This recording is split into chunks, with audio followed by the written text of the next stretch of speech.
তাহলে আমরা যেটা করব যে ক্যারেক্টার গুলো কিভাবে স্টোরড হয়। আচ্ছা, এর জন্য যেটা বললাম, যেটার নাম হচ্ছে অ্যাস্কি ভ্যালু। অ্যাস্কি ভ্যালু একটু যদি নেটে দেখো, ASCII, অ্যাস্কি ভ্যালু। দেখো এই যে অ্যাস্কি, যদি উইকিপিডিয়ায় যাও তাহলে অ্যাস্কির যে ফুল ফর্ম সেটা আগে দেখা যাক। অ্যাস্কির ফুল ফর্ম হচ্ছে American standard code for information interchange. এইটা বড় করে যদি দেখো তাহলে এইটা হচ্ছে অ্যাস্কি ফুল ফর্ম। তো এইটা সম্পর্কে যদি আরো ডিটেলস কেউ জানতে চাও তাহলে অবশ্যই ইন্টারনেটে সার্চ করলেই পেয়ে যাবে। তো এই অ্যাস্কির বেসিক আইডিয়া হলো একটা kind of roll number assign করা প্রত্যেকটা ক্যারেক্টারের সম্পর্কে। আমরা ইংলিশ কিবোর্ড যেগুলো ইউজ করি সেই কিবোর্ডের যে ক্যারেক্টার, স্ট্যান্ডার্ড আমেরিকান স্ট্যান্ডার্ড যদি ভাবো, তাহলে তাতে 256 খানা ক্যারেক্টার থাকে এবং সেই ক্যারেক্টার গুলো রোল নাম্বার 0 থেকে শুরু হয়। সো 0 to 255 এইগুলো হচ্ছে অ্যাস্কি ভ্যালুর range in English standard American standard code অনুযায়ী। তাহলে এই যে স্ট্যান্ডার্ড কোড হলো, সেই কোডের আমরা এখন যেটা দেখব যে সি প্রোগ্রাম সেইগুলোকে কিভাবে স্টোর করে। আচ্ছা, আমরা তার আগে একটু ছবি এঁকে নিই। আমি বারবার বলছি যে আমরা যখন সি প্রোগ্রাম করি, যখন আমরা কোনো ভেরিয়েবল ডিক্লেয়ার করি, সেই ভেরিয়েবল ইজ নাথিং বাট আ বাক্স। ধরো আমরা যখন একটা সি প্রোগ্রামিং এ যখন ডিক্লেয়ার করলাম, ধরো ইন্ট এ, তার মানে কি এ নামের একটা বাক্স মেমোরি স্পেসে জায়গা করলো। ঠিক আছে, আমরা দেখেছি যে এখনকার যে কম্পাইলার, যদি তুমি 64 বিট মেশিনে চালাও তাহলে এটা ইউজুয়ালি 4 বাইট নেয়। বাইট সম্পর্কে তোমাদের আইডিয়া আছে? বাইট মানে জানতে গেলে আগে যেটা জানতে হবে সেটা হচ্ছে বিট। বিট মানে কম্পিউটার যতই স্মার্ট হোক, কম্পিউটার কিন্তু সব ল্যাঙ্গুয়েজ বুঝতে পারে না। কম্পিউটার 0 আর 1 ছাড়া কিছুই বোঝে না। সো কম্পিউটারকে বোঝাতে গেলে বেসিক্যালি আমরা সবকিছুই যদি 0 আর 1-এ কম্পিউটারের বোঝার মতো না করি, তাহলে কিন্তু কম্পিউটার কিছুই বুঝে উঠতে পারবে না। তাহলে এই যে 0 আর 1-এ লেখা হলো, এই এক্স্যাক্টলি 0 আর 1-কে বলা হয় বিট। তাহলে 0 আর 1 দিয়ে যেটা হলো সেটা হচ্ছে বিট। তাহলে একটা বিটের ভ্যালু আইদার 0 হতে পারে অথবা 1 হতে পারে। এবার এই বিট গুলো যদি 8 বিট হয়, ধরা যাক 1 0 0 0 0 0 0, 8খানা আছে, তাহলে এখানে 4টে আর 4টে, এই 8খানা বিট বাইনারিতে আছে। তাহলে এইটা যদি বাইনারিতে থাকে, এটা কিন্তু একের পর মানে ডেসিমাল নয়, এটা বাইনারিতে আছে। এইটাকে যদি আমি ডেসিমালে নিয়ে যাই, কত ডেসিমাল হবে চট করে লিখে ভালো? ডেসিমালের ভ্যালু কত হবে?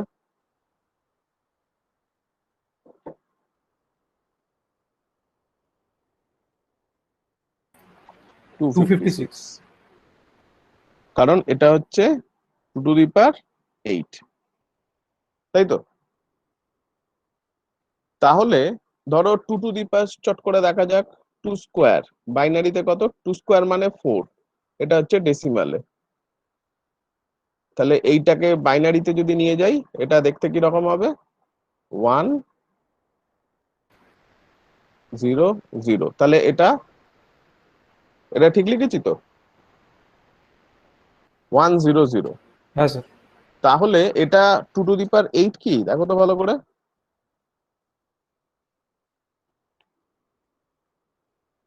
এটা 2^8, 2^8। তাহলে এটা কি 256 হচ্ছে? ভালো করে দেখো। স্যার স্যার হ্যাঁ, সরি স্যার, 2 7 স্যার হবে, 2^7 হবে 2^7 এটা। হবে এটা।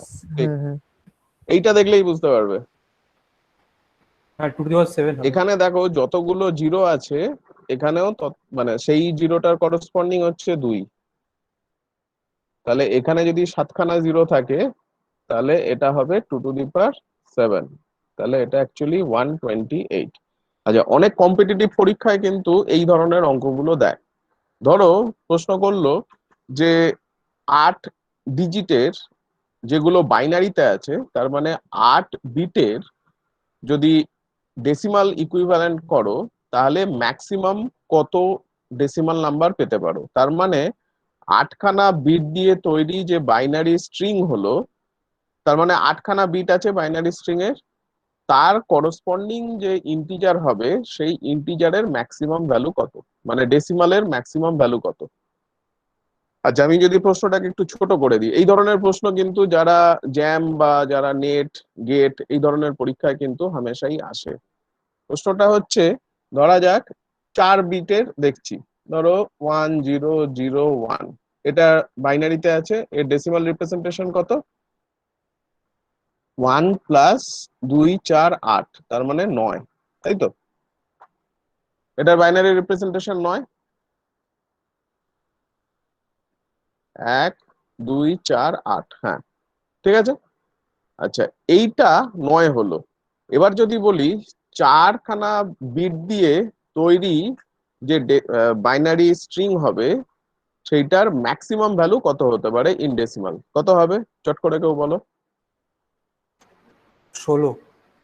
আচ্ছা, 16 মানে দেখো, একটু আগেই আমরা দেখলাম এটা তো 16, কারণ এখানে 2 টু দি পাওয়ার 4 হতে হবে। 2 টু দি পাওয়ার 4 মানে ততগুলো জিরো হবে। এটা কি 4 বিটের ম্যাক্সিমাম হচ্ছে? এটা স্যার কবিট হয়ে 15 গেল? হবে, 15। এটা হয়ে গেল 5 বিটের কিন্তু। স্যার 15 হবে। ঠিক। তাহলে 4 বিটের ম্যাক্সিমাম যেটা হবে সেটা নিশ্চয়ই এরকম দেখতে হবে, সবকটাই 1 হলে তবেই সেটার ভ্যালু ম্যাক্সিমাম হবে।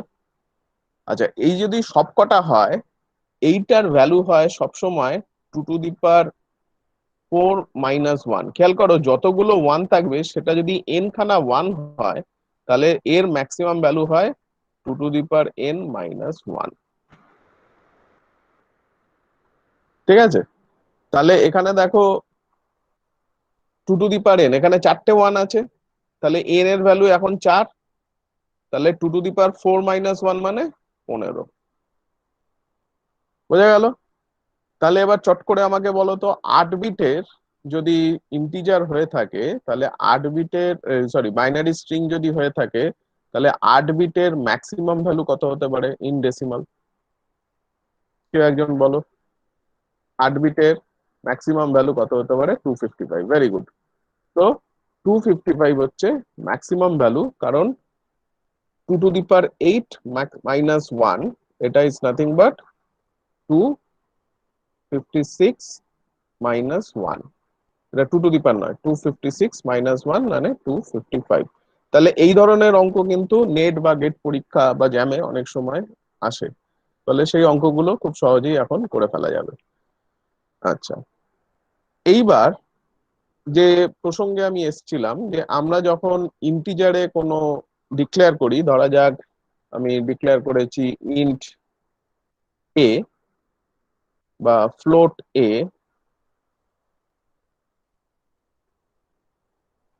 ফ্লোট ধরো বি, এর মানেই কিন্তু মেমোরি স্পেসে একটা করে বাক্স তৈরি হয়ে যাওয়া।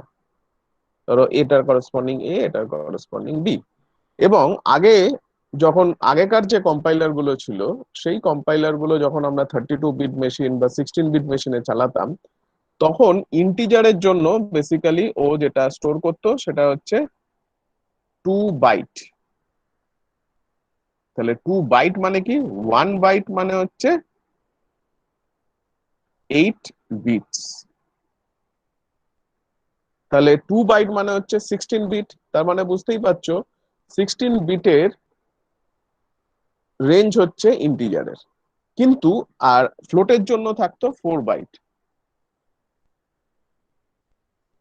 কিন্তু এখনকার যে কম্পাইলার, সেই কম্পাইলার গুলো যদি 64 বিট মেশিনে চালাও, তাহলে সবগুলোই কিন্তু 4 বাইট করে নেয়। এখন ইন্টিজার আর ফ্লোটের যে বাক্স, সেই বাক্সের সাইজ কিন্তু এক। কিন্তু এটা আমরা আগের দিন দেখেছিলাম যে বাক্সের সাইজ কিন্তু খুব ইম্পর্টেন্ট। ফর এক্সাম্পল, আমরা যখন ধরো ফ্যাক্টোরিয়াল প্রোগ্রামটা করেছিলাম, ফ্যাক্টোরিয়াল প্রোগ্রামে যখন আমরা ধরো ইন্ট দিয়ে ডিনোট করেছিলাম ফ্যাক্টকে, তাহলে দেখেছিলাম ফ্যাক্টের মধ্যে যে ফ্যাক্টোরিয়ালের ভ্যালুগুলো স্টোর হচ্ছিল, 12 ফ্যাক্টোরিয়ালের বেশি দিয়ে দিলে কিন্তু এ ভুল অ্যান্সার দিচ্ছিল। মোর দ্যান 12 যদি আমার ফ্যাক্টোরিয়াল ক্যালকুলেট করতে যাই, তাহলেও ভুল অ্যান্সার দিচ্ছিল। লজিক্যালি কিন্তু এটা ভুল ছিল না, কারণ 12 ফ্যাক্টোরিয়াল অব্দি ও ঠিকঠাক অ্যান্সার দিচ্ছিল। কিন্তু যেই 12 ফ্যাক্টোরিয়ালের বেশি হয়ে যাচ্ছিল তখন কিন্তু ও ভুলভাল অ্যান্সার দিচ্ছিল। তার মেন কারণ কি ছিল, 12 ফ্যাক্টোরিয়াল অবধি যে রেঞ্জ ছিল, যে যত বড় ইন্টিজার আমরা পেয়েছিলাম সেই ইন্টিজারটাকে তুমি 4 বাইটের মধ্যে ধরিয়ে ফেলতে পারছিলে। কিন্তু যেই 13 ফ্যাক্টোরিয়াল হয়ে গিয়েছিল তখন তার যে ইন্টিজার, সেই ইন্টিজারের রেঞ্জটা কিন্তু বেরিয়ে যাচ্ছিল। ফর এক্সাম্পল, ধরো একটা ছোট বাক্সের মধ্যে যদি একটা বড় সড়ো জিনিসকে তুমি রাখতে চাও, তাহলে ওই বাক্সের মধ্যেও আঁটবে না। যদি না আঁটে, ও তখন কি করবে, ওই বাক্সের মধ্যে ধরানো গেল না, তখন ওটাকে ও জাঙ্ক ভ্যালু করে দেবে। ফলে ও কিন্তু একটা ভ্যালু দিচ্ছিল, সেই ভ্যালুটা ছিল জাঙ্ক ভ্যালু, কারণ ও ঠিক মতো ক্যালকুলেট করতে পারেনি, ওর ইচ্ছে মতো একটা ভ্যালু বসিয়ে দিয়েছিল। আপাত দৃষ্টিতে চোখে দেখে খুব একটা বোঝা যাচ্ছিল না যে ওটা ফ্যাক্টোরিয়াল নয়, বেশ বড় সড়ো টাইপের ডিজিট ছিল। কিন্তু যারা নতুন এসেছো তারা হয়তো এটা দেখোনি, তোমরা একটু ভিডিওটা দেখতে পারো। সেখানে তোমরা দেখতে পাবে যে আমরা যে ভ্যালুস গুলো বের করেছিলাম 12 ফ্যাক্টোরিয়াল অব্দি ঠিকঠাক দিয়েছিল, কিন্তু 13 ফ্যাক্টোরিয়ালে গিয়েই ও গন্ডগোলটা পাকিয়ে ফেলেছিল। এবং সেই গন্ডগোল পাকানোর মেন কারণ হচ্ছে আউট অফ রেঞ্জ, মানে ইন্টিজারের যে রেঞ্জ, সেই রেঞ্জটা কিন্তু ও ছাড়িয়ে গেছিল। আমি তোমাদের একটা, যারা একটু স্ট্যান্ডার্ড অলরেডি হাই হয়ে গেছে, যারা ভালো প্রোগ্রাম করছো, তাদের উদ্দেশ্যে বলেছিলাম যে ট্রাই টু ইমপ্রুভ ইট, মানে আমরা এই সি প্রোগ্রামিং দিয়েই যেন 13 ফ্যাক্টোরিয়াল 14 ফ্যাক্টোরিয়াল করতে পারি, এরকম একটা কোনো মেকানিজম ডিভাইস করা।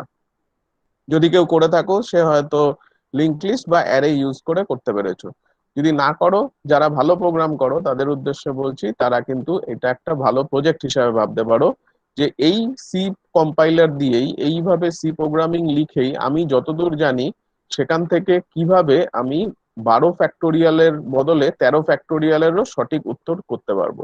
এটা কিন্তু একটা ভালো প্রজেক্ট, যারা প্রোগ্রাম ভালো করছো তারা করো, আর যারা এখন শিখছো নতুন, তাদের উদ্দেশ্যে বলি এই মুহূর্তে সেটার দিকে এগিয়েও না, তবে পরে এটা একটু মাথায় রাখবে, যখন তোমরা তোমাদের মোটামুটি কনফিডেন্স পেয়ে যাবে সি প্রোগ্রামিং এ, তখন তোমরা সেই জায়গায় যাবার চেষ্টা করবে। সো এইগুলো কিন্তু একটা ভালো প্রজেক্ট। আচ্ছা, এরপরে আমি চলে যাই আবার আমাদের ক্যারেক্টারে। আচ্ছা, সো আমরা দেখলাম যে আমরা যে কম্পিউটারে যখন যেগুলোকে ইনপুট করি, সেই ভ্যালুস গুলো 0 থেকে 255 এর মধ্যে হতে পারে। তার মানে এখানে আমাদের টোটাল 256 খানা ক্যারেক্টার ও নিতে পারে। আমরা যখন ইন্টিজার, ফ্লোট, লং ইন্ট এগুলো যেরকম ডিফাইন করেছি, সেরকম ক্যারেক্টারেও ডিফাইন করা যায়। সেই ক্যারেক্টারকে ডিফাইন করার জন্য আমরা যখন লিখি, তখন লিখি, ধরা যাক ক্যার, নাম দিলাম ফ্লোটের মতোই, ভেরিয়েবলটার নাম দিলাম ধরো সি। এইটার মানেও কিন্তু মেমোরি স্পেসে একটা বাক্স সি এর করসপন্ডিং অ্যালোকেটেড হলো। আমরা যখন পয়েন্টার পড়ব, তখন আরেকটু ভালো করে বুঝবো। এখানে যেমন আমি বলছি সি এর করসপন্ডিং একটা বাক্স, কম্পিউটার কিন্তু এই সি এর কোনো অস্তিত্ব বুঝতে পারে না। কম্পিউটার কিন্তু সি এর করসপন্ডিং একটা জিনিস দেখে, যেটাকে বলা হয় address in the memory space. এই সি এর ওর কাছে কোনো গুরুত্ব নেই বা মাহাত্ম্য নেই, সি জাস্ট একটা নাম যেটা আমরা দিতে ভালোবাসি। কম্পিউটার কি করে, এর একটা অ্যাড্রেস খোঁজে, সেই অ্যাড্রেসটার জন্যই দেখবে আমরা অ্যাম্পারস্যান্ড দিই। এবং যখন আমরা এরপরে হয়তো 2-3টে ক্লাস পরে আমরা যখন পয়েন্টারে যাব, পয়েন্টারে গেলে তখন ব্যাপারটা বুঝতে পারবে যে এর মানেটা কি। ফর দ্য টাইমিং আমি ধরলাম সি এর করসপন্ডিং একটা বাক্স, যে বাক্সের মধ্যেও ক্যারেক্টারটাকে ইনপুট নেবে।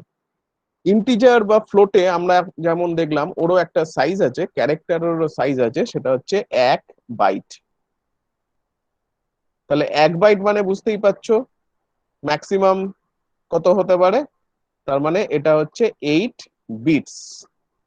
তাহলে এর ম্যাক্সিমাম ভ্যালু হতে পারে কিন্তু 255 খানা। তাহলে 0 থেকে 255 খানা ভ্যালুজ এ নিতে পারে। খেয়াল করো, এখানে কিন্তু আমরা এক্স্যাক্টলি 256 খানাই ক্যারেক্টার আমরা ইনপুট করি আমেরিকান স্ট্যান্ডার্ডে।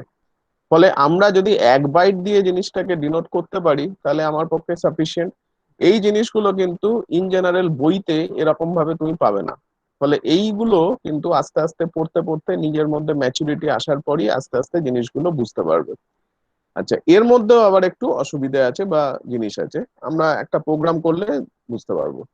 আচ্ছা, ধরা যাক আমরা একটা প্রোগ্রাম করি, নিউ প্রজেক্ট। আচ্ছা, যারা নতুন জয়েন স্যার আমার একটা করেছো, কোয়েশ্চেন ছিল। হ্যাঁ বলো। স্যার বলছিলাম, আপনি যে প্রোগ্রামটা করতে বললেন অ্যাজ এ প্রজেক্ট, হ্যাঁ, ওটাতে মানে প্রোগ্রামটার মানে কি করতে হবে প্রোগ্রামে? প্রোগ্রাম হচ্ছে তুমি একটা সি প্রোগ্রাম লিখবে যাতে ধরো 20 ফ্যাক্টোরিয়াল এর ভ্যালু দেবে, ওকে স্যার। সঠিকভাবে ভ্যালু তো দিয়ে দেবে, সঠিক ভ্যালু যেন দেয়। আচ্ছা। ঠিক আছে, তাহলে মানে 20 ফ্যাক্টোরিয়াল সঠিকভাবে ক্যালকুলেট করার একটা উপায় আর কি, তাহলেই হবে।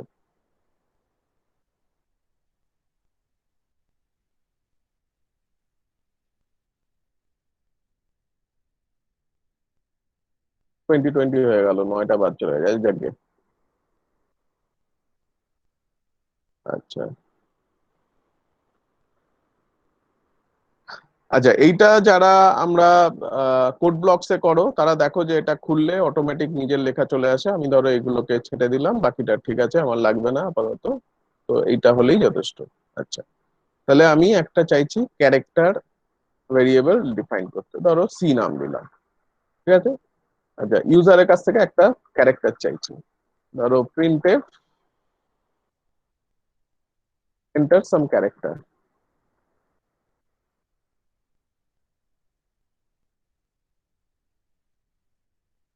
ঠিক আছে, এবার আমাকে স্ক্যান করতে হবে।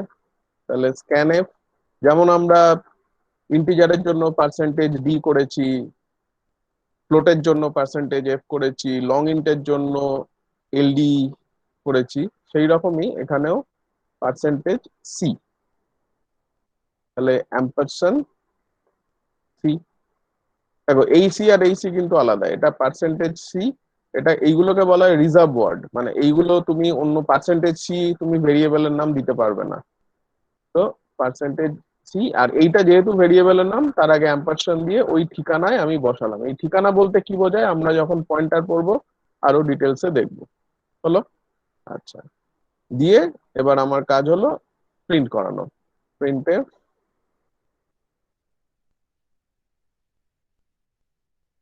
একটু বাড়িয়ে দিই তাহলে তোমাদের দেখতে সুবিধা হবে। The input is percentage c, comma c। যে আমি একটা এখানে নিউ লাইন দিয়ে দিলাম। নিউ লাইন মানে ও পরের লাইনে এটা অ্যাকচুয়ালি প্রিন্ট করবে। হয়ে গেল, সেভ করে নিলাম। সেভ করে অ্যাজ ইউজুয়াল আমরা এটাকে কম্পাইল করব, ও এক্সিকিউটেবল বানিয়ে দেবে। এক্সিকিউটেবল বানিয়ে দিয়ে এবার আমি রান করাবো। দেখা একটু বাড়িয়ে দিই। ঠিক আছে, দেখা যাচ্ছে। So enter a character. কি ক্যারেক্টার দেবে? ধরো আমি ক্যারেক্টার দিলাম জিজ্ঞাসা চিহ্ন, দিয়ে ওকে প্রিন্ট করতে দিলাম। বা ইনপুট দিয়েছে। ঠিক আছে। আচ্ছা, তোমার যদি মনে হয় অন্য ক্যারেক্টার দেবে, দাও।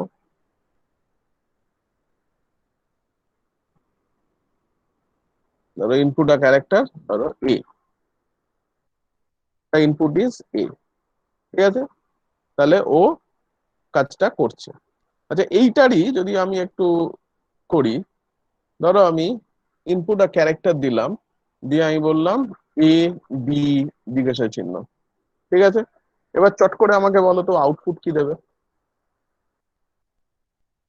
সবাই একটু লেখো, এ বি জিজ্ঞাসা চিহ্ন দিয়েছি, ও আউটপুট কি দেবে?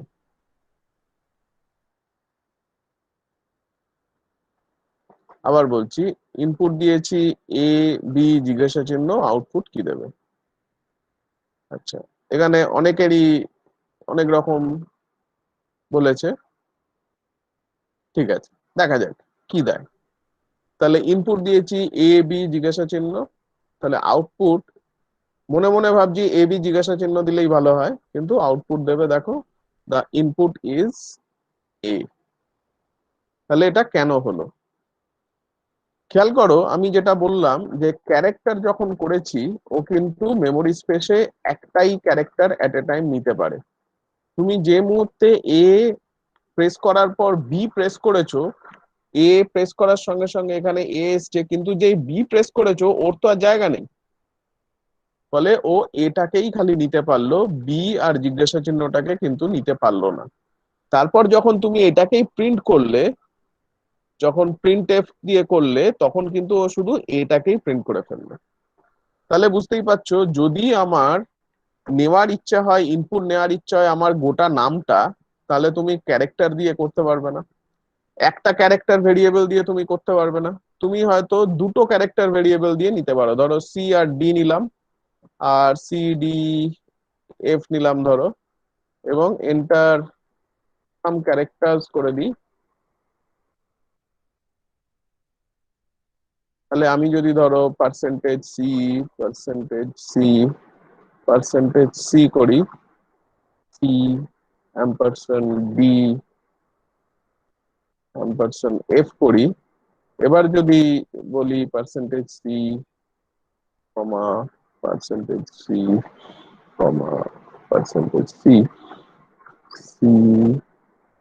ডি এফ,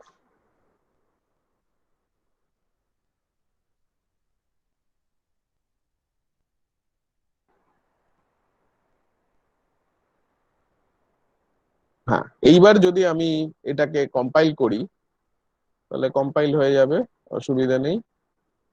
এইটাকে যদি রান করি, ধরো আমি আবার সেই এ বি জিজ্ঞাসা চিহ্ন দিয়েছি, এইবার আমার আউটপুট কি হবে চট করে লেখো তো দেখি, আউটপুট কি হবে,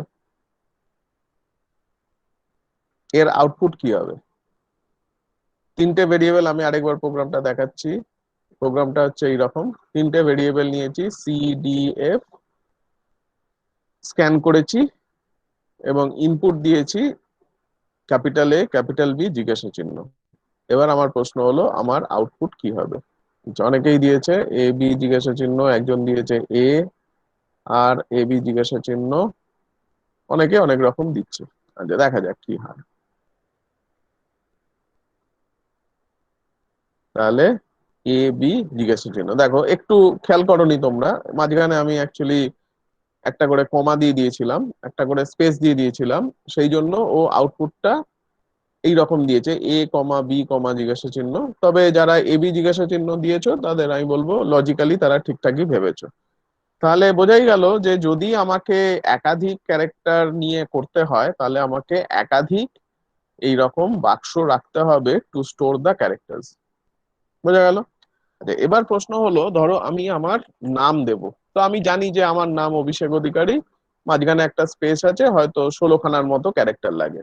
তাহলে আমি ধরো C1 C2 C16 দিলাম। আবার ধরো কারো নাম ধরা যাক কিছু একটা, ধরা যাক ABCDEF, তার মানে স্পেস নিয়ে তার 7খানা ক্যারেক্টার লাগছে। তো আমার 16খানা, তার 7খানা, কারো আবার 20খানা, কারো আবার 25খানা, কারো আবার 2খানা, এরকম অনেক কিছু হতে পারে। তাহলে তুমি কিভাবে প্রোগ্রামটা করবে যাতে করে এই ক্যারেক্টার্স গুলোকে তুমি প্রপারলি হ্যান্ডেল করতে পারো? তার মানে তোমার ইনপুট হিসাবে তুমি একটা নাম নেবে এবং আউটপুট হিসাবে সেই নামটা তোমাকে দেখাবে। তাহলে এখানে দেখলাম যে আমি জানতাম যে আগে থেকে যে 3খানার বেশি ক্যারেক্টার হবে না বলে আমি 3খানা ভেরিয়েবল নিয়েছিলাম অফ সেম টাইপ, ক্যার। সবাই আমি জানি এর মধ্যে ক্যারেক্টার থাকবে। এবার প্রশ্ন হলো আমি যদি চাই যে আমাকে যে নামটা একটা দেবে সেই নাম তো ভ্যারিয়েবল হতে পারে, তোমার আগে থেকে তুমি জানো যদি তোমার নামই দেওয়া হবে তাহলে তুমি সেইভাবে অতগুলো ভ্যারিয়েবল নিয়ে কোড করতে পারো। কিন্তু যদি আমার সেরকম অপশন না থাকে, আমি জানি না কত বড় নাম হবে, কিন্তু জানি যে হ্যাঁ ঠিক আছে 100খানার ক্যারেক্টারের বেশি কারো নাম হওয়ার কথা নয়, সুতরাং সেইটা যদি আমার অ্যাসাম্পশন থাকে তাহলে আমি এইখানে কি ইউজ করব একটু শুনি তোমাদের। কি মনে হয় যে কি ইউজ করা উচিত যাতে করে আমি আরবিটারি সাইজের নেম, কিন্তু রেস্ট্রিকশন হচ্ছে আমি ধরে নিলাম ধরো যে আমার 40খানার বেশি ক্যারেক্টার হবে না। আচ্ছা, ক্যারেক্টার অ্যারে, একজন বলেছো স্ট্রিং, একজন বলেছো অ্যারে, গুড, ঠিক বলেছো। সো স্ট্রিং আর ক্যারেক্টার অ্যারের মধ্যে কি সম্পর্ক সেটা একটু দেখা যাক। সো অনেকেই বলেছো স্ট্রিং, দেখো আগের দিন আমরা যেটা পড়ে ক্যারেক্টার অ্যারে অনেকেই বলেছো। তো আগের দিন আমরা দেখেছিলাম যে অ্যারে বলতে অ্যাকচুয়ালি কি বোঝায়। সো অ্যারে হচ্ছে একটা স্পেশাল কাইন্ড অফ স্ট্রাকচার বা ডেটা টাইপ ভাবতে পারো, যেটা মেমোরি স্পেসে কনজিকিউটিভ জায়গাগুলো নেয়, তার মানে কনজিকিউটিভ বাক্স তৈরি করে of similar type, that is most important. আমার দেখো এখানে যে নামগুলো নেব তার মধ্যে আমরা জানি শুধুই ক্যারেক্টার থাকবে, তার মানে আমি কিন্তু আগে থেকে বাক্স তৈরি করে ফেলতে পারি। কারণ আমি এইমাত্র বললাম আমার অ্যাসাম্পশন হচ্ছে 40টার বেশি ওর মধ্যে ক্যারেক্টার থাকবে না, আমি অ্যাজিউম করে নিয়েছি কোনো নামে। যদি তার বেশি হয় সেটা আমি ধরানোর দরকার নেই, আমার পারবো না আমি করতে। তো আপাতত আমি অ্যাজিউম করেছি যে 40টা, বা কারো যদি মনে হয় 100টা সে 100টা নিয়েও করতে পারে। তাহলে ইনস্টেড অফ 100 খানা আলাদা আলাদা বাক্স আমি যেটা করব সেটা হচ্ছে অ্যারে। কারণ বুঝতেই পারছো এখানে যদি 100 খানা ধরো C1 C2 করে করে C100 অব্দি করতাম, তাহলে তোমাকে কিন্তু এই স্টেপটা ম্যানুয়ালি লিখতে হতো এবং কত অব্দি যাবে তুমি আগে থেকে জানো না। সেই জন্য সেখান থেকে বেরিয়ে আসার উপায়, যেটা মোটিভেশন আমরা আগের দিন বলেছিলাম, আমরা যেটা করব সেটা হচ্ছে ক্যারেক্টার অ্যারে ইউজ করব। অ্যারে ইউজ করলেই সেখান থেকে আমরা বেরিয়ে আসতে পারবো। সো আমি ধরলাম C100।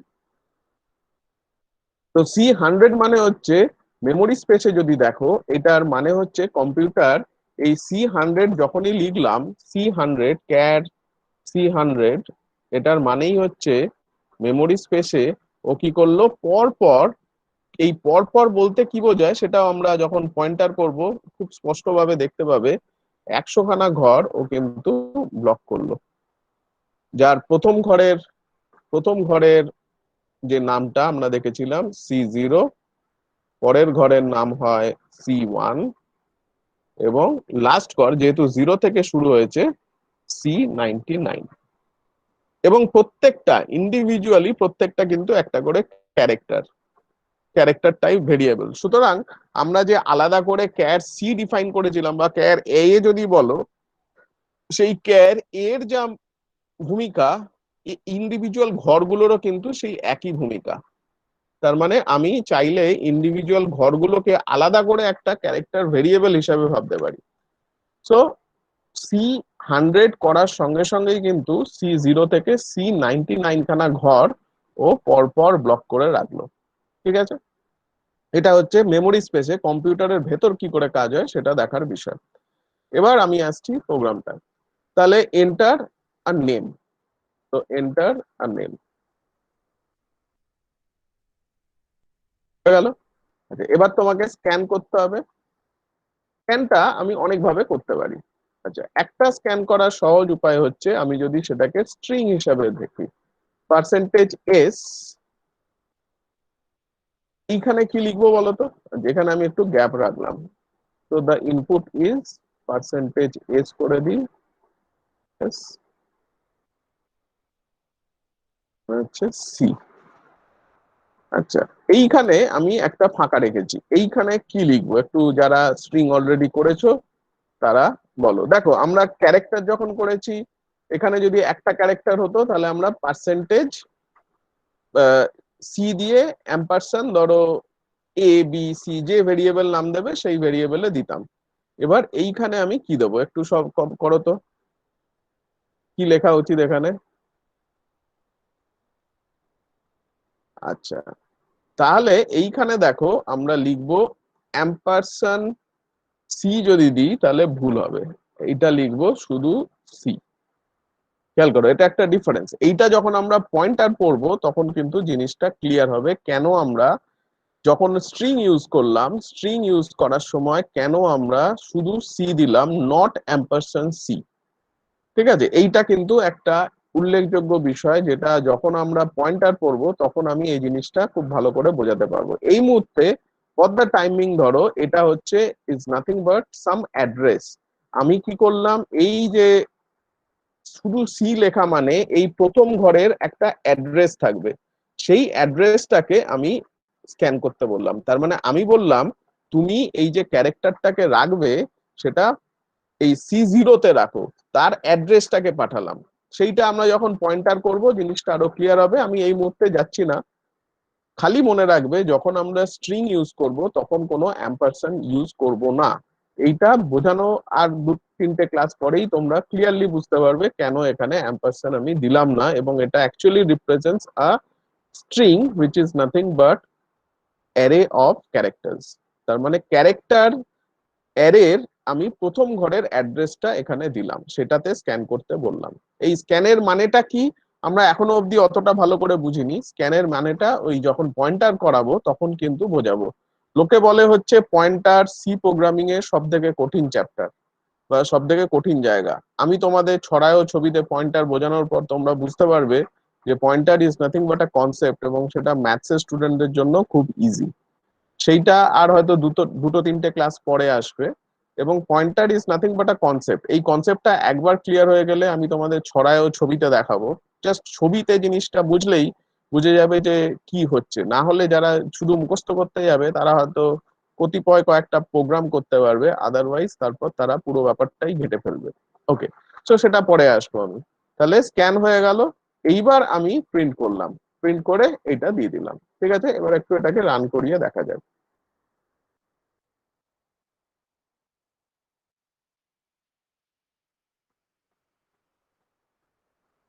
কম্পাইল করি, কম্পাইল হয়ে গেছে, এবার রান করা যাক।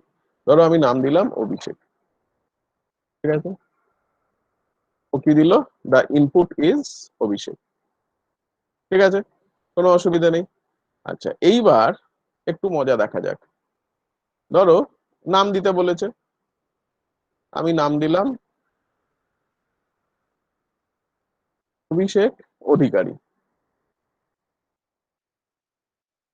ঠিক আছে, এবার আমাকে বলো তো আউটপুট কি হবে।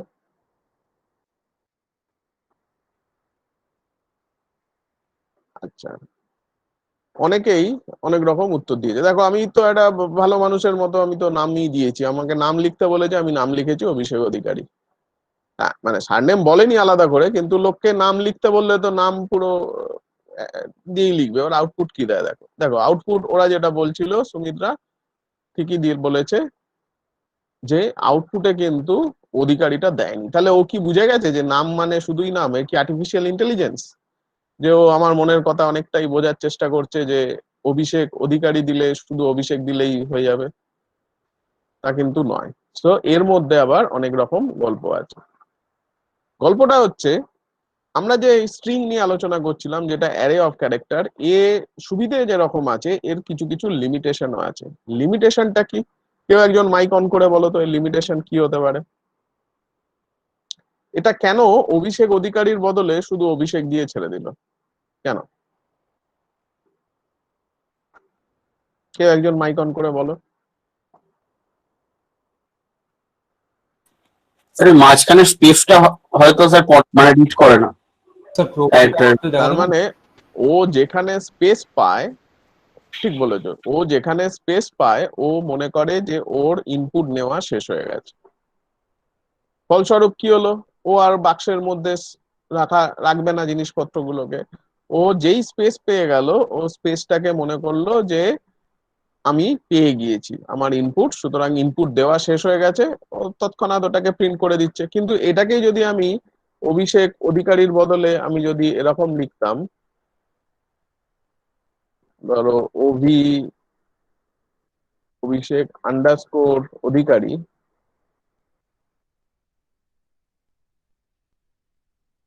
দুটো দিদি হয়ে গেছে, তাহলে দেখো ও কিন্তু ঠিকঠাক নিয়ে নিয়েছে। যে মুহূর্তে ও স্পেস পাবে বা এন্টার পাবে, ও কিন্তু ধরে নেবে যে ওর ইনপুট নেওয়ার কাজ শেষ। ফলস্বরূপ ও অভিষেকের পর যেই স্পেস পেলো, ও বুঝলো যে হ্যাঁ, ও তো কম্পিউটার, ও তো আলাদা করে বোঝার ক্ষমতা নেই যে না এখনো আসছে, স্যারের নাম শেষ হয়নি। কিন্তু ও টিকটুক করে ভাবলো যে না শেষ হয়ে গেছে, সুতরাং আমার কাজ প্রিন্ট করা, আমি প্রিন্ট করে দেবো। কিন্তু যেই আন্ডারস্কোর দিলাম, ও কিন্তু তখনও স্পেস বা এন্টার পেলো না। ও এখনো জানে যে হ্যাঁ এখনো অভিষেক অধিকারী শেষ হয়নি, যতক্ষণ না এন্টার বা স্পেস পাচ্ছি ও কিন্তু ওই অবধি নিয়ে নেবে। তাহলে এবার প্রশ্ন হলো, আমি কি এই স্ট্রিং অপারেশন ইউজ করি? স্ট্রিং অপারেশন মানে কিন্তু ওই স্ট্রিং অপারেশন নয় যে কেউ ক্যামেরা দিয়ে কিছু ছবি তুলে নেবে অজান্তে, সেটা নয়। কিন্তু এই স্ট্রিং যেটা লিখলাম %s, সেইটাকেই সামহাউ কি আমি এমন ভাবে স্ক্যান করতে পারি যাতে এইখানে ন্যূনতম চেঞ্জ করার ফলেও আমার কোডটা ঠিকঠাক রান করবে, এবং অভিষেক অধিকারী আন্ডারস্কোর এর বদলে স্পেস দিলেও আমাকে পুরোটা নিয়ে নেবে? আচ্ছা, কেউ কি লিখবে যে স্যার এইখানে ছোটখানি? হ্যাঁ, বলছি আমি যদি ওই মানে স্ট্রিং ডট এইচ হেডার ফাইলটা যদি ইনক্লুড করি অ্যান্ড স্ক্যানএফ এর জায়গায় আমি যদি গেটএস দিই তাহলে হবে না? আচ্ছা, string dot H R gate S, প্রথম কথা বলি, এই যে গেট এস, হ্যাঁ ও ও চেঞ্জ করার কথা বলছে যে স্ট্রিং ডট এইচ বলে একটা ইনপুট নিচ্ছে, মানে একটা হেডার ফাইল নিচ্ছে। যেমন আমরা আগের দিন দেখেছিলাম ম্যাথ ডট এইচ বলে একটা জিনিস হয়, যেখানে ধরো পাও ফাংশন বা এসকিউআরটি ফাংশন, এই ফাংশন গুলো যখনই আমরা ইউজ করেছিলাম তখন আমরা ওই স্ট্রিং math.h বলে একটা এক্সট্রা হেডার ফাইল নিয়েছিলাম, যে এইখানে দেখো এই lib.h টা অ্যাকচুয়ালি আমাদের আপাতত কোনো কাজে লাগেনি, কিন্তু এরা যেহেতু ডিফল্ট দেয় আমি আর কাটিনি। এটা মুছে দিলেও তোমার কিছু যায় আসতো না। ফর এক্সাম্পল দেখো, এটা যদি মুছে দাও তাহলে এটা দিব্যি রান করবে। কম্পাইল করো, কম্পাইল করে যদি রান করাও, এটা একটু বাড়িয়ে দিই, দেখো এই দিব্যি রান করেছে। ঠিক আছে, দেখো আমার স্পেস দিয়েছি মানে ও ভেবেছে ও শেষ হয়ে গেছে, ফলে ও এভিতেই শেষ হয়ে গেছে। ফলে এখানে ওই তোমার lib.h এর কোনো কাজ ছিল না, কিন্তু এরা যেহেতু একটা খুললে ডিফল্ট দিয়ে রাখে আমি আর কাটিনি। ফলে তোমরা যখন প্রোগ্রাম করবে প্রত্যেকটা জিনিস কেন ইউজ করছি সেটা কিন্তু জানা খুব দরকার। ফর এক্সাম্পল যেমন ধরো এই stdio.h এর মানেটা কি, এটা কেন ইউজ করছি। এই .h মানেই এটা অ্যাকচুয়ালি একটা হেডার ফাইল, আর stdio মানে পুরো নাম যদি ভাবো standard input output header file, এটার পুরো নাম। এই যে আমরা প্রিন্টএফ স্ক্যানএফ এই যে জিনিসগুলো ইউজ করছি, এই সমস্ত কিছু ডিফাইন করা আছে এই stdio.h এর মধ্যে।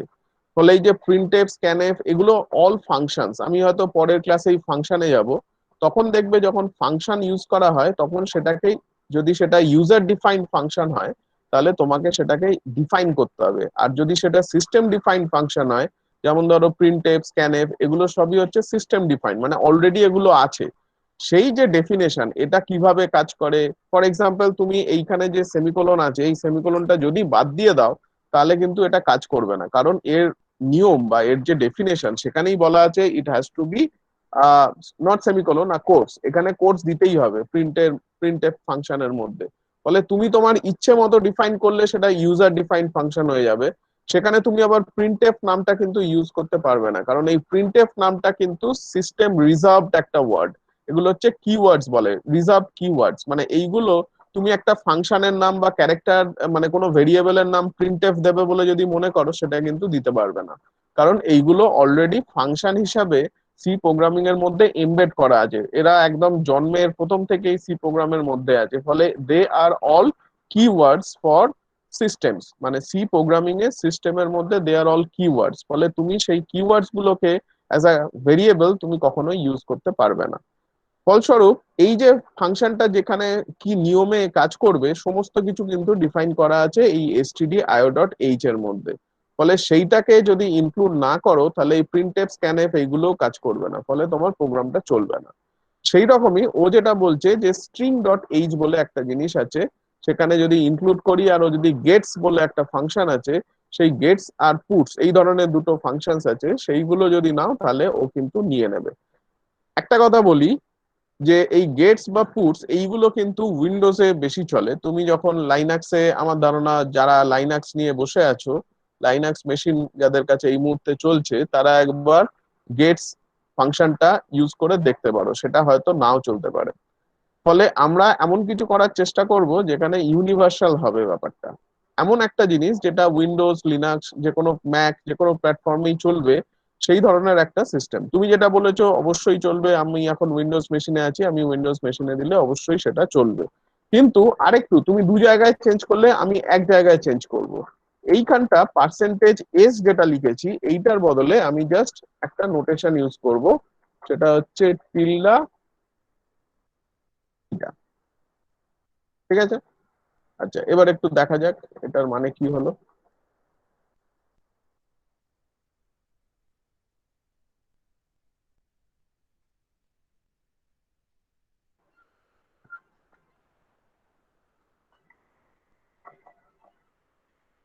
ধরো অভিষেক অধিকারী, এবার দেখো নিয়ে নিয়েছি, দ্য ইনপুট ইজ অভিষেক অধিকারী।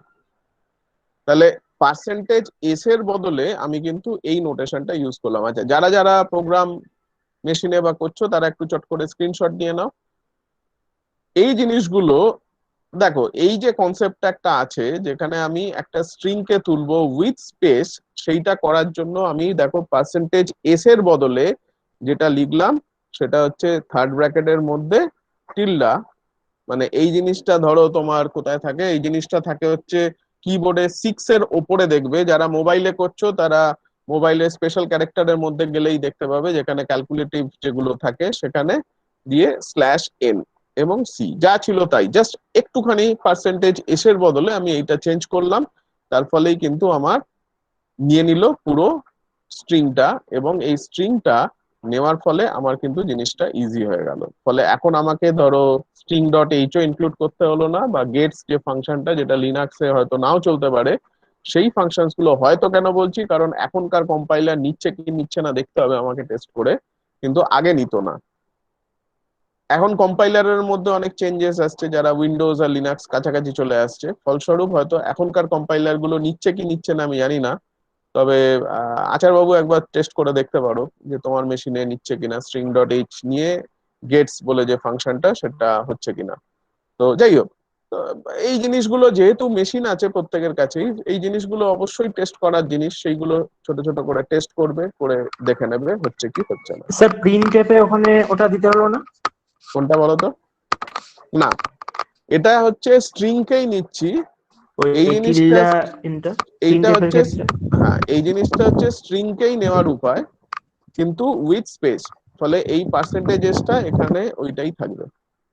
ফলে সেটাই বললাম, মিনিমাম চেঞ্জেসে কিভাবে আমি করতে পারলাম। ঠিক আছে, বোঝা গেল? নাও মাই কোয়েশ্চেন ইজ, এতক্ষণ কি হলো? অভিষেক অধিকারী। এবার ধরো হ্যাঁ। আমি চাইছি যে আমার ডিটেলসটা, অভিষেক অধিকারী ধরো ফ্যাকাল্টি মেম্বার, প্রেসিডেন্সি ইউনিভার্সিটি, আমি ফ্যাকাল্টি মেম্বার দেওয়ার জন্য এখন আবার কে ঢুকছে? আচ্ছা, ফ্যাকাল্টি মেম্বারের জন্য ধরো আমি এটাকে পরের লাইনে নিচ্ছি, তাহলে কিভাবে নেব? প্রশ্নটা ক্লিয়ার? আমি তো এগুলো অভিষেক স্পেস অধিকারী এক লাইনে নিয়েছি, এবার ধরো এন্টার দিলাম, দিয়ে আমি চাইছি যে faculty member, Presidency university, Kolkata, তিনটে লাইন ধরো আছে, তাহলে আমি কিভাবে নেব? এটা তোমরা ভাববে। ঠিক আছে, তাহলে প্রশ্নটা ক্লিয়ার?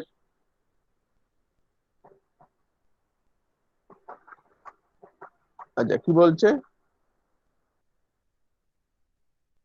এটা এসেছিল পপ আপ, দেখতে পেলাম না। আচ্ছা, যাই হোক, আহ তো তোমরা যেটা করো সেটা হচ্ছে যে এই জিনিসগুলো যখন করবে, হ্যাঁ জয় কিছু বলবে?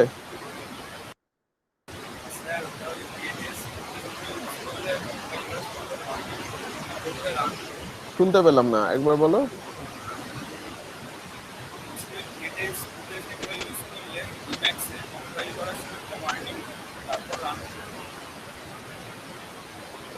তুমি লিনাক্সে করছো না উইন্ডোজে করছো? লিনাক্সে তোমার একটা ওয়ার্নিং দিয়েছে, তারপর রান করেছে?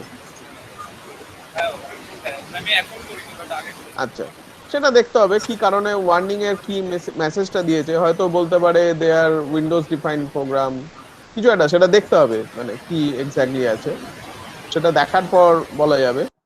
তবে এমনি ইন জেনারেল ওগুলো রান করবে না, মানে দে আর উইন্ডোজ ডিফাইন্ড ফাংশনস। ঠিক আছে, যেমন ধরো পুট সি, যেটা তোমার ইনপুটে আছে সেটাকে প্রিন্ট করানোর জন্য পুটস দিলেই যথেষ্ট, কিন্তু দে আর অল উইন্ডোজ ডিফাইন্ড ফাংশনস। তাহলে ওইখানে করতে গেলে আইদার আপাতত ও বলছে যে ওয়ার্নিং দিয়েছে, ওয়ার্নিং দিতে পারে, তার মানে something which is not very much compatible, সেই জন্য ও ওয়ার্নিংটা দিচ্ছে। আচ্ছা, এইবার আমি যেটা বললাম যে এবার তোমাকে ইনপুট হিসাবে আমি দিতে চাই অভিষেক অধিকারী, পরের লাইনে ধরো ফ্যাকাল্টি মেম্বার, তারপরের লাইনে প্রেসিডেন্সি ইউনিভার্সিটি, তার মানে তিনটে লাইন আছে। এবার প্রশ্ন হলো আমি তাহলে কিভাবে ইনপুট গুলো নেব সেটা। তাহলে আমি যেই পরের লাইনে যাব আমাকে নিশ্চয়ই একটা এন্টার দিয়ে যেতে হবে, তাহলে যেই এন্টার দেব ও কিন্তু মনে করবে ওর ইনপুট নেওয়া শেষ হয়ে গেছে, তাহলে এইগুলো কি করে করব? সো এইগুলো কিন্তু ভাবার বিষয়, মানে আমি যখনই একটা programming language is not like যে তুমি ভাবার কিছু নেই, এখানে প্রচুর জিনিস ভাবার আছে, কিন্তু সেই ভাবাগুলোকে স্টেপ বাই স্টেপ ভাবতে হবে। সুবিধে যেটা সেটা হচ্ছে তোমার হাতে মেশিন আছে, তুমি তোমার যা যা প্রশ্ন সেগুলো মেশিনে দাও, প্রচুর প্রশ্ন, মানে তোমার যে প্রশ্ন হয়তো আগে কেউ কোনোদিন ভাবেনি বা সে হয়তো এনকাউন্টার করেছে কোথাও লেখেনি, সেই প্রশ্নগুলো যদি অসুবিধা হয় গুগলে সার্চ করো, গুগলে এরকম প্রচুর কোয়েশ্চেনের উত্তর দেওয়া আছে। ফলে এই প্রোগ্রামিং ল্যাঙ্গুয়েজটা কিন্তু ইটসেলফ একটা ভাবার বিষয়, সেখানে তুমি এরপর কিভাবে ইমপ্রুভ করবে। এখানে বুঝতে পারছো আমি যে সিস্টেম করলাম সেখানে কিন্তু যেই তুমি নিউ লাইনে আসতে যাবে, নিউ লাইন কিভাবে আসতে পারো, এন্টার মেরে আসতে হবে, নাহলে তোমাকে পুরো লাইনের শেষে গিয়ে আসতে হবে। লাইনের শেষে গিয়ে আসা মানে প্রচুর স্পেস দেবে। এবার তুমি এইখানে স্ক্রিনে যেটা লাইনের শেষ, নট নেসেসারিলি তুমি যখন টার্মিনালে আছো সেটাও লাইনের শেষ। ফলে এক্স্যাক্টলি তার পরের লাইনে এসেই প্রথম থেকে দেবে, নট নেসেসারি। ফলে তোমাকে এন্টার মারাটাই বাঞ্ছনীয়। যেই তুমি এন্টার দেবে, এই যে সিস্টেম করলাম এখানে কিন্তু ও বুঝে যাবে যে ওর ইনপুট নেওয়ার কাজ শেষ হয়ে গেছে। যেই ওর ইনপুট নেওয়ার কাজ শেষ হয়ে যাবে ও সঙ্গে সঙ্গে প্রিন্ট করে দেবে। ফলে তুমি যে অভিষেক অধিকারী, ফ্যাকাল্টি মেম্বার, প্রেসিডেন্সি ইউনিভার্সিটি তিনটে লাইনে লিখতে যাবে তার সুযোগই পাবে না, তার আগেই কিন্তু ও প্রিন্ট মেরে দেবে অভিষেক অধিকারী। তাহলে প্রশ্ন হলো আমাকে যদি এইরকম তিনটে লাইনে নিতে হয় আমি কি করব? তাহলে এটা স্যার এগুলো হলো হ্যাঁ বলো। স্যার বলছি ওই থার্ড ব্র্যাকেটের মধ্যে আমি যদি, যেখানে আপনি স্ল্যাশ এন লিখেছেন, আমি ওখানে 3 বার স্ল্যাশ এন লিখলাম। এইখানে 3 বার স্ল্যাশ এন। হ্যাঁ। আচ্ছা এগুলো শেয়ার করো না আপাতত, এগুলো ভাবার বিষয়, ভাবো। আচ্ছা তুমি যখন বলছো আমি 3 বার স্ল্যাশ এন দিয়ে দিই, দিয়ে না স্যার, তারপরে আমি আছে বলছিলাম slash N slash N slash N. ও তিনটে স্ল্যাশ এন, স্ল্যাশ এন আবার ওই টিল্লা দেবো, না ব্র্যাকেটের বাইরে দেবো, না ব্র্যাকেটের ভেতর দেবো? স্যার আমি কখনো করিনি, আমি জাস্ট আন্দাজ আচ্ছা করে। ঠিক আছে। তুমি এইগুলো তো বললাম যে এগুলো হচ্ছে ভাবার বিষয়, ভেবে প্র্যাকটিস করার বিষয়, দেখার বিষয়, নিজে একটু ট্রাই করবে। তো প্রশ্নটা হলো যে লাইন, তাই হ্যাঁ বলো, কেউ কিছু বলছো? লিনাক্সে বলছে যে gets function is dangerous and should not be use. হ্যাঁ ওই ওয়ার্নিং দেবে আর কি। এমনি তো print হচ্ছে। সেটা উইন্ডোজে দিলেও কোনো গালিগালাজ করবে না। তো হুম, এইগুলো হচ্ছে লিনাক্সে সমস্যা করে, লিনাক্স ইউজ করতে চায় না ওটাকে। হুম, আচ্ছা, ঠিক আছে। তো যাই হোক, ফলে এখানে তোমার স্যার, বলো। হ্যাঁ আমি বলছি ওখানে যে স্পেসটা দেওয়া হচ্ছে ওখানে কম্পিউটারের কাছে কমান্ডটা কি যাচ্ছে? মানে কম্পিউটারের কম্পিউটার কাছে, কম্পিউটারের কাছে অ্যাসকি ভ্যালু যাচ্ছে। এবার এবার সেখানেই আসছি আমি আস্তে আস্তে। তাহলে আমার প্রশ্নটা তোমাদের কাছে ক্লিয়ার? আমি কিন্তু প্রত্যেক ক্লাসেই একটা করে ভাবার অঙ্ক দিই, সেটা তোমরা যদি ভাবো তোমরা কিন্তু অনেকটা এগিয়ে যাবে, আর যদি না ভাবো তো মিটে গেল। ফলে প্রথম দিন যেমন আমি বলেছিলাম যে দুটো ভেরিয়েবল দিয়ে সোয়াপ করা, সেটা অনেকেই চট করে পেরে গিয়েছিলে। তারপর বলেছিলাম যে ফ্যাক্টোরিয়াল যখন করলাম লুপ দিয়ে, সেই ফ্যাক্টোরিয়ালটা যেন 13 বা 14 ফ্যাক্টোরিয়াল বড় কিছু নাম্বারের ফ্যাক্টোরিয়াল সঠিকভাবে যেন উত্তর দিতে পারে, সেই জিনিসটা, সেইটা করতে করতে কিন্তু অনেকটাই এগিয়ে যাবে। লাস্ট ক্লাসে আমি যেটা বলেছিলাম যে যে কোনো এন দিলে তার অল পসিবল সাবসেটস গুলো বের করে দিতে হবে, এটাও কিন্তু একটা বেশ কঠিন প্রবলেম, যেটা এই প্রত্যেকটা কিন্তু একটা প্রজেক্ট। প্রথমটা ছেড়ে দাও, সোয়াপিং এরটা, ওটা সহজ, কিন্তু ফ্যাক্টোরিয়াল বাড়ানো বা ধরো অল পসিবল সাবসেটস কি হবে যে কোনো একটা এন, ফর এক্সাম্পল আপাতত তুমি 3 দিয়েই করো ফর দ্য টাইম বিং। 3 দিলাম, 3-এর অল পসিবল সাবসেটস আমরা জানি 2 টু দি পাওয়ার 3 খানা হয়, ইনক্লুডিং 5। তাহলে 2 টু দি পাওয়ার 3 খানা যে সাবসেটস, সেই রকমই যদি তুমি এন এর ভ্যালু নিশ্চয়ই বুঝতে পারছো, খুব বড় দিয়ে দিলে তুমি অতগুলো সাবসেটস দেখাতে পারবে না, কারণ ওই ইন্টিজার রেঞ্জ ছাড়িয়ে চলে যাবে। তো ধরো আমি ধরে নিলাম 2 টু দি পাওয়ার ধরো 10 অব্দি বা 15 অব্দি ম্যাক্সিমাম রেঞ্জ দিচ্ছ। তাহলে সেইগুলো কিভাবে তুমি করবে, সেইগুলোকে করা, এগুলো কিন্তু ইন্ডিভিজুয়াল এক একটা প্রজেক্ট, যেগুলো করলে তোমার কিন্তু সি প্রোগ্রামিং চিন্তা ভাবনা অনেক দূর এগিয়ে যাবে। এবং সেগুলোর জন্য ইন্টারনেটের সাহায্য নাও, কিন্তু বসে ভাবতে হবে তোমাকে, না ভাবলে হবে না। প্রত্যেকটা যে কোনো সাবজেক্ট যত বাজেই তোমার লাগুক না কেন, প্রত্যেকটা সাবজেক্টের কিন্তু পিছনে কিছু বিউটি আছে। সব সাবজেক্ট সবার ভালো লাগে না, কারো অ্যানালিসিস খুব খারাপ লাগে, কারো অ্যানালিসিস আবার প্রচন্ড ভালো লাগে, কারো অ্যালজেব্রা ভালো লাগে, কারো অ্যালজেব্রা আবার খুব বাজে লাগে। সো এগুলো ডিপেন্ডিং অন দ্য টেস্ট, তোমার কি রকম টেস্ট। আমি প্রত্যেকটা সাবজেক্টেরই বলি ভালো খারাপ দুটো দিকই আছে, তুমি যেরকম ভাবে নেবে। সাবজেক্ট কখনোই খারাপ হতে পারে না, সাবজেক্ট ইটসেলফ খুব সুন্দর, নাহলে এত দূর আসতে পারতো না সে। সাবজেক্ট অবশ্যই ভালো, কিন্তু সেটাকে তুমি কিভাবে দেখছো দ্যাট ইজ মোর ইম্পর্টেন্ট। সেই সাবজেক্টের ভেতর কিন্তু বিউটি আছে, সেই বিউটিটা ম্যাক্সিমাম ক্ষেত্রেই যেটা আমি মনে করি সেটা হচ্ছে আমাদের, মানে আমি অ্যাজ আ টিচার বলছি যে আমাদের ব্যর্থতা যে তোমাদের সব সাবজেক্টের বিউটিটা আমরা সেইভাবে দেখাতে পারি না। যদি তোমরা পাও তাহলে অনেক সময় নিজে নিজে পায়, অনেক সময় টিচার দ্বারা মোটিভেটেড হয়ে শুরু হয়, তারপর নিজে নিজেই সেটা এগোতে থাকে। কিন্তু ম্যাক্সিমাম ক্ষেত্রে আমি যেটা বুঝেছি যে it's up to the part of the teachers who actually fail to give some impetus to the students. মানে স্টুডেন্টদের মোটিভেট করতে কিন্তু টিচাররাই মোস্টলি ব্যর্থ হই আমরা।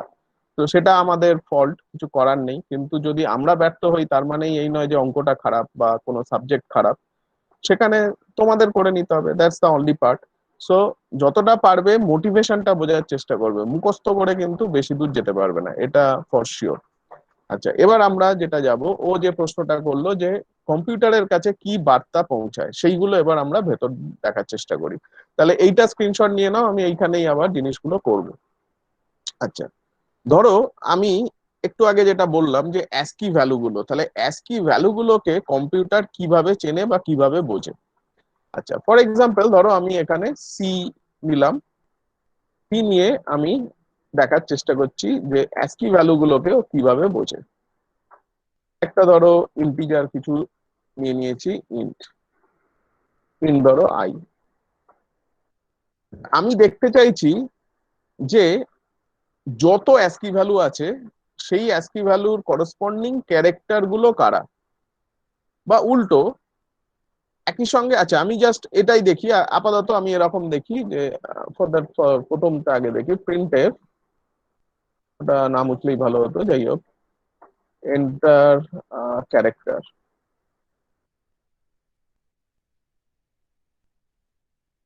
এনএফ, আমি ক্যারেক্টারটাকে স্ক্যান করে নিলাম,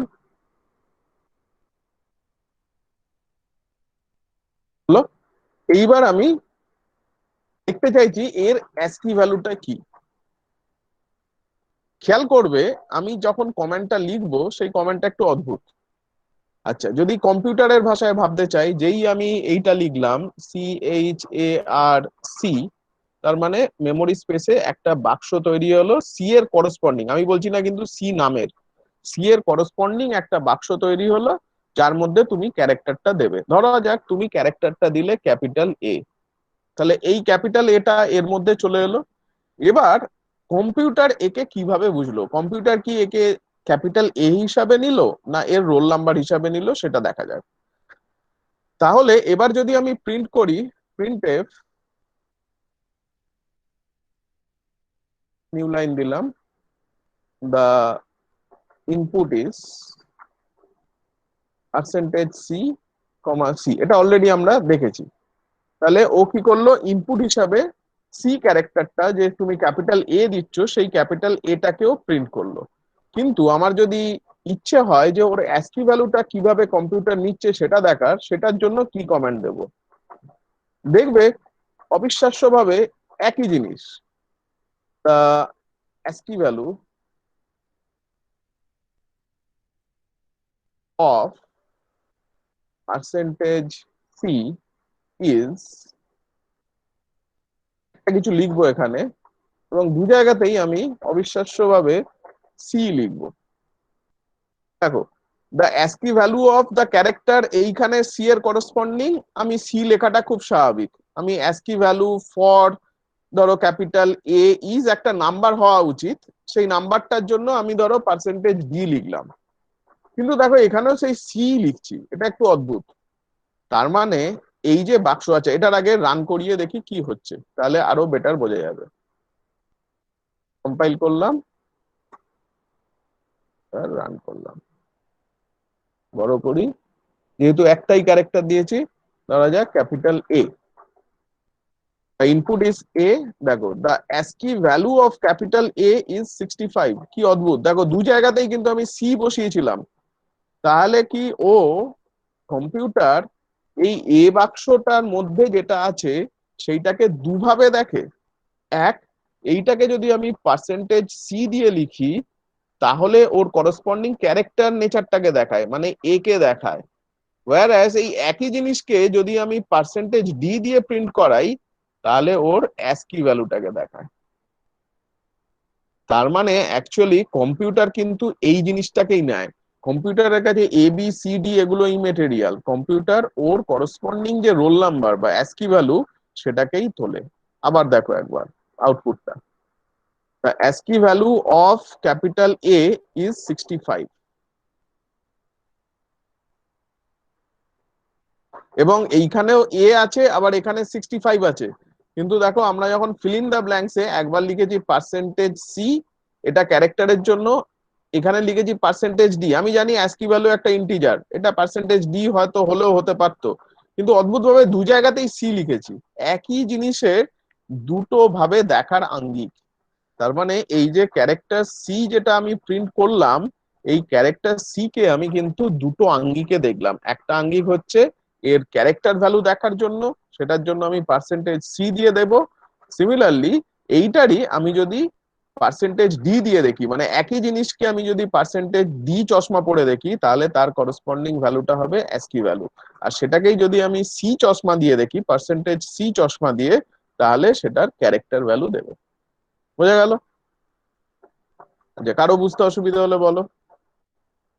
এত অব্দি কারো কোনো প্রশ্ন?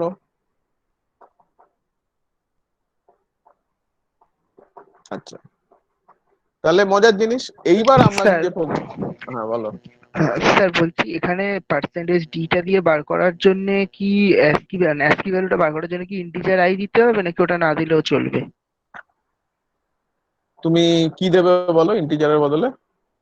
না মানে ওখানে কি ইন্টিজার আই কথাটা লিখতে হবে নাকি ওটা না দিলে জাস্ট ক্যারেক্টার সি লিখে দিয়ে পুরোটাকে করলেও হবে, রান করবে? সেটাই আমি জিজ্ঞেস করছি। বুঝলাম না, মানে তুমি বলো আপনি আমি চেঞ্জ এখানে করছি। তুমি কোথায় কি এই লাস্ট লাইনে চেঞ্জ করতে বলছো তো? না ফার্স্ট লাইনে ওখানে ক্যারেক্টার সি এর বদল পরে যেটা ইন্টিজার আই লেখা রয়েছে ওটা যদি না দিই তাহলেও কি এটা রান করবে? আমি সেটাই জিজ্ঞেস হ্যাঁ, করছি। আমি এখনো আইটা অন্য কাজে লাগাবো বলে আচ্ছা রেখেছিলাম। আচ্ছা আচ্ছা এই সেটা মুহূর্তে আইটার কোনো দরকার নেই আর কি। আইটা এর পরে যেটা লিখতে চাইছি, আমি দেখতে চাইছি এরপর প্রত্যেকটা যে 0 থেকে 255 মানে 256 খানা যে ক্যারেক্টার আছে, সেই ক্যারেক্টার গুলোকে করসপন্ডিং ASCII ভ্যালু কত। তার মানে বুঝতেই পারছো, আমি তো হাতে হাতে the character value of 0 is this 1 is this এইভাবে লিখবো না, এটা একটা লুপ চালাবে। মানে সেই লুপের জন্য আইটা রেখেছিলাম। তো এই প্রোগ্রাম চালানোর জন্য আয়ের দরকার নেই। আরে এরপরে যেটা করতে চাইছি সেটার জন্য আই লাগবে, কিন্তু এখনো অবধি যেটা করলাম তাতে কারো কোনো অসুবিধা আছে কি? গুড। আচ্ছা, তাহলে এবার আমি যেটা দেখবো সেটা হচ্ছে যে 0 থেকে 255 অব্দি যতগুলো ASCII ভ্যালু আছে, সেই ASCII ভ্যালুর করসপন্ডিং ক্যারেক্টার কি কি। আনফরচুনেটলি আমরা যে এখানে যে টার্মিনালে দেখবো, সেই সব টার্মিনালে সব কটা ক্যারেক্টারকে তুমি দেখতে পাবে না, মানে ওর রিপ্রেজেন্ট করার ক্ষমতা নেই। ফর এক্সাম্পল অনেক রকম সুন্দর সুন্দর ক্যারেক্টার আছে, হার্ট সাইন দেওয়া ক্যারেক্টার আছে, যেগুলো আমরা কিন্তু সবগুলো এই টার্মিনালে দেখতে পাবো না। এইটা যদি তোমরা একান্তই দেখতে চাও, তাহলে গুগলে জাস্ট সার্চ করবে অল ASCII ভ্যালুস, তাহলে ও তোমাকে একটা লিস্ট ধরিয়ে দেবে, একটা ইমেজ দেখিয়ে দেবে, যে ইমেজে তোমার সমস্ত কিছু সাইন গুলো দেখায়। কিন্তু আমরা যখন চালাবো আমাদের এই টার্মিনালে, বা তোমরাও যেগুলো বাড়িতে চালাবে, সেখানে সবকটা ক্যারেক্টারের করসপন্ডিং এ তোমরা কিন্তু দেখতে পাবে না, কারণ সেইগুলো রিপ্রেজেন্ট করতে গেলে যে স্ক্রিপ্ট গুলো লাগে, সেই স্ক্রিপ্ট গুলো আমাদের এখানে ইনস্টল নেই, কিন্তু এইগুলো অলরেডি কম্পিউটারে আছে। আচ্ছা, তাহলে আমি এখন দেখতে চাইছি 0 থেকে সবকটা এগুলো ক্যারেক্টার গুলো। আচ্ছা, তার জন্য আমার একটা লুপ লাগবে। তাহলে ফর একটা ধরো I equal to 0, I less than 256, I plus plus. তাহলে আমি কি চাইছি? আমি এই জিনিসটা চাইছি,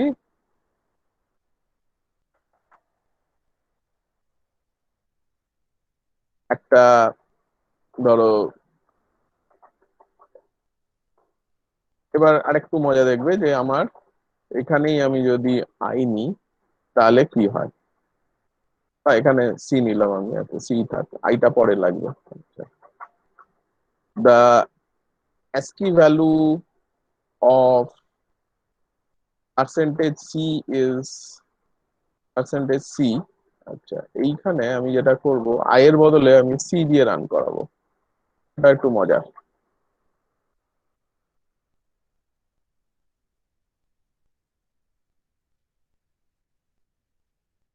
দেখো ক্যারেক্টার নিয়েছি অথচ সি, এটা আদৌ রান করে কিনা সেটা আগে দেখা যাক। ঠিক আছে, তাহলে the ASCII value of this is this. দেখি এটা কি করে। আদৌ চলে না বাইরে বেরিয়ে আমাকে পেটায়, দেখা যাক।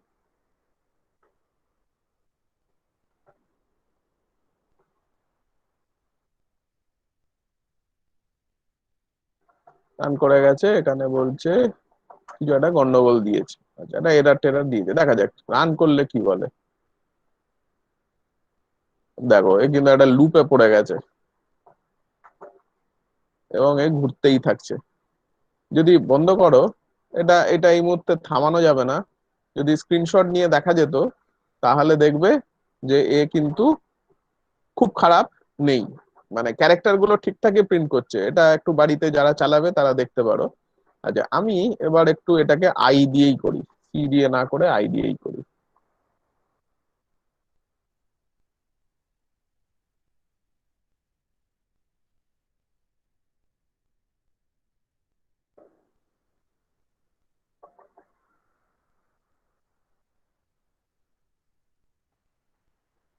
আচ্ছা এখানে যদি আই দিই তাহলে কি হয়, সরি এটা ঠিক ছিল,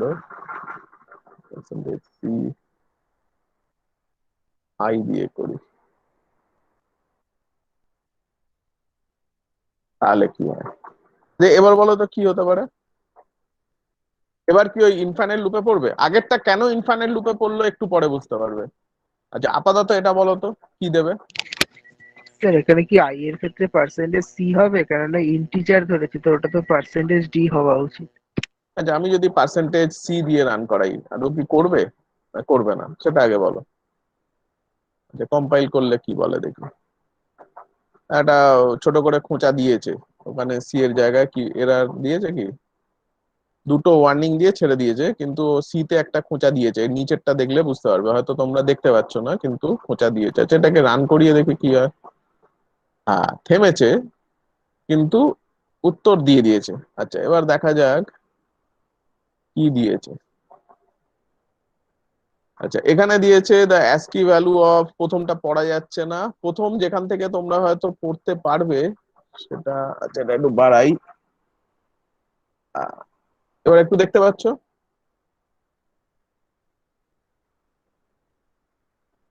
হ্যাঁ, যেখান থেকে তোমরা মোটামুটি দেখতে পাবে সেটা হচ্ছে দেখো এই সাইন গুলো তো চেনা চেনা লাগছে, লেস দ্যান, গ্রেটার দ্যান, 1 2 3 4। দেখো জিরোর অ্যাস্কি ভ্যালু হচ্ছে 48, ঠিক আছে? তাহলে 0 থেকে 9 অব্দি যদি তোমার অ্যাস্কি ভ্যালু হয়ে যায় তাহলে 19 কেও তুমি রিপ্রেজেন্ট করে ফেলতে পারবে। কারণ 19 মানে অ্যাকচুয়ালি দুটো ক্যারেক্টার, একটা ক্যারেক্টার নয় কিন্তু। তুমি 1 প্রেস করো, তারপরে তুমি 9 প্রেস করো, দেখো ব্যাকস্ল্যাশের ক্যারেক্টার হচ্ছে 47, এগুলো সব দেখাবে, যেগুলো যেগুলো দেখাতে পারে ও দেখাবে। দেখো এইগুলো তুমি বুঝতে পারছো না অ্যাকচুয়ালি কি, কারণ এইগুলো জিজ্ঞাসা চিহ্ন করে দিয়েছে, কারণ ওর এই স্ক্রিপ্ট নেই যাতে করে তোমাকে এই সিম্বল গুলো দেখাতে পারে। কিন্তু দেখো এক্সক্লামেটরি এর হচ্ছে 33, এইখানে কিছু নেই। 32 হচ্ছে অ্যাকচুয়ালি ব্ল্যাঙ্ক স্পেসের বা স্পেস, যেটা স্পেসের করসপন্ডিং অ্যাস্কি ভ্যালু। এই যে একটু আগে বললে যে কম্পিউটার কি বুঝলো, কম্পিউটার বুঝলো 32 এসছে আমার কাছে, 32-এর করসপন্ডিং এটাকে যদি তুমি পার্সেন্টেজ সি হিসাবে প্রিন্ট করো তাহলে এ কিন্তু স্পেস দেবে, আর যদি এটাকে পার্সেন্টেজ ডি হিসাবে প্রিন্ট করো তাহলে ও 32 দেবে। আচ্ছা সিমিলারলি যখন আমরা এবিসিডি দেখছি, দেখো @64, ক্যাপিটাল এ এর অ্যাস্কি ভ্যালু হচ্ছে 65, তাহলে এখান থেকে যদি তুমি 26 অ্যাড করো তাহলে সেটা কোথায় গিয়ে শেষ হয়। দেখো আস্তে আস্তে তুমি এ বি সি ডি পর পর আসছে, এবিসিডি যেগুলো আছে কোথায় চলে গেল, ও এক্সিট হয়ে গেছে। আচ্ছা আরেকবার চালাই।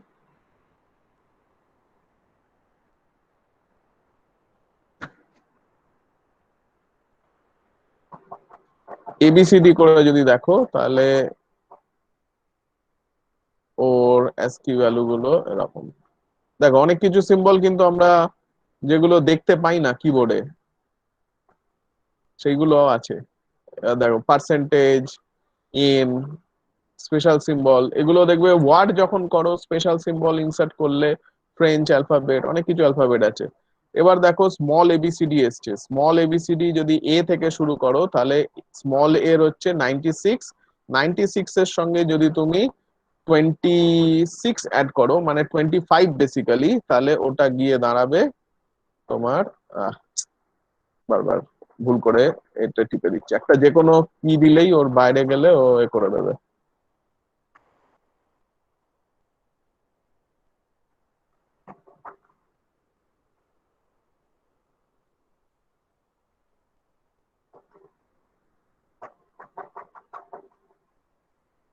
দেখো স্মল জেড এর অ্যাস্কি ভ্যালু আসছে, এবার এসে যাবে। স্মল জেড এর অ্যাস্কি ভ্যালু হচ্ছে 122, তাহলে স্মল এর অ্যাস্কি ভ্যালু হচ্ছে দেখবে 97, স্মল এর হচ্ছে 97, আবার ক্যাপিটাল এর অ্যাস্কি ভ্যালু কিন্তু 65, ক্যাপিটাল এর অ্যাস্কি ভ্যালু হচ্ছে 65। তার মানে কম্পিউটার ক্যাপিটাল এ বলে বোঝে না, কম্পিউটার বোঝে হচ্ছে 65 ওর কাছে গেছে। সিমিলারলি অল দা ক্যারেক্টার্স, তাহলে এইভাবে কিন্তু ও জিনিসগুলোকে বোঝে। এবার বোঝা গেল? তাহলে এই যে জিনিসটা দেখলাম, এটা কি হলো, মানে আমি অল পসিবল অ্যাস্কি ভ্যালুস গুলো দেখে ফেললাম 0 থেকে 255 অবধি।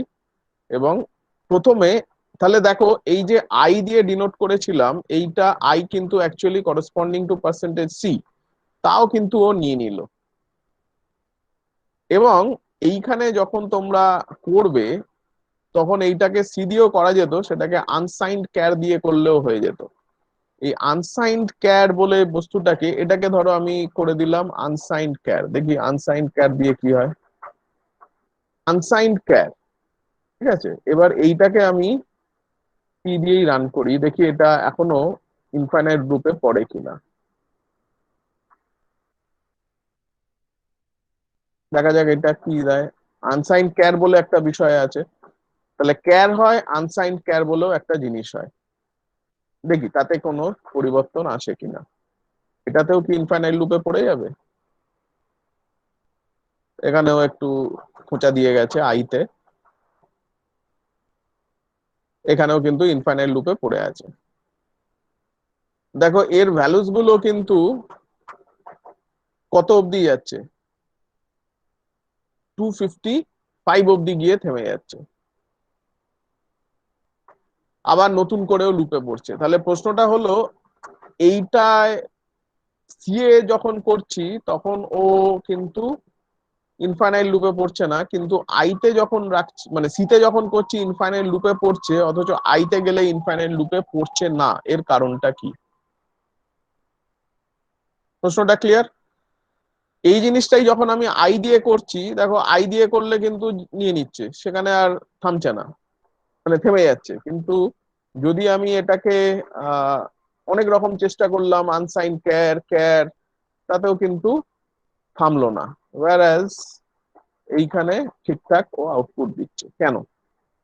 যারা যারা ভালো প্রোগ্রাম করো তারা এই জিনিসগুলো নিশ্চয়ই আগে দেখেছো, বা যদি না দেখে থাকো এখন দেখো, দেখে পরের দিন আমাকে বলার চেষ্টা করো। এ দেখো থেমে গেল, ওয়্যারএজ ওটা থামলো না কেন?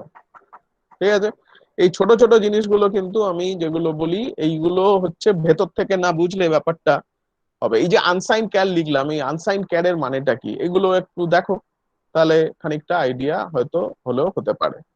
আচ্ছা, তাহলে এই জিনিসটা গেল। তাহলে এখন বোঝা গেল যে কম্পিউটার অ্যাকচুয়ালি কিভাবে নেয়, কি করে। ফলে যেই আমি স্পেস দিলাম, ও কিন্তু একটা জিনিস বুঝে গেল যে ওর কাছে 32 এসছে, এবং 32 করসপন্ডিং এ করবো, ও যা করার করলো।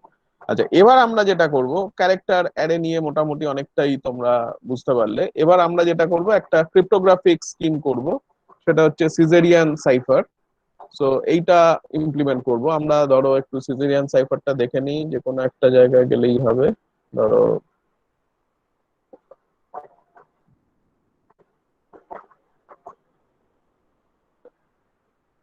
এখানে একটু বলে রাখি যে ক্রিপ্টোগ্রাফি হচ্ছে ধরো একটা আইডিয়া, যেখানে বেসিক আইডিয়া হচ্ছে অনেকটা এরকম। আমি একটু, যারা অনেকেই শুনেছো, আমি রিসেন্টলি অনেক জায়গায় অনেক টক দিয়েছি, ফলে এই স্লাইড গুলো তাদের কাছে, অনেকের কাছেই হয়তো পরিচিত।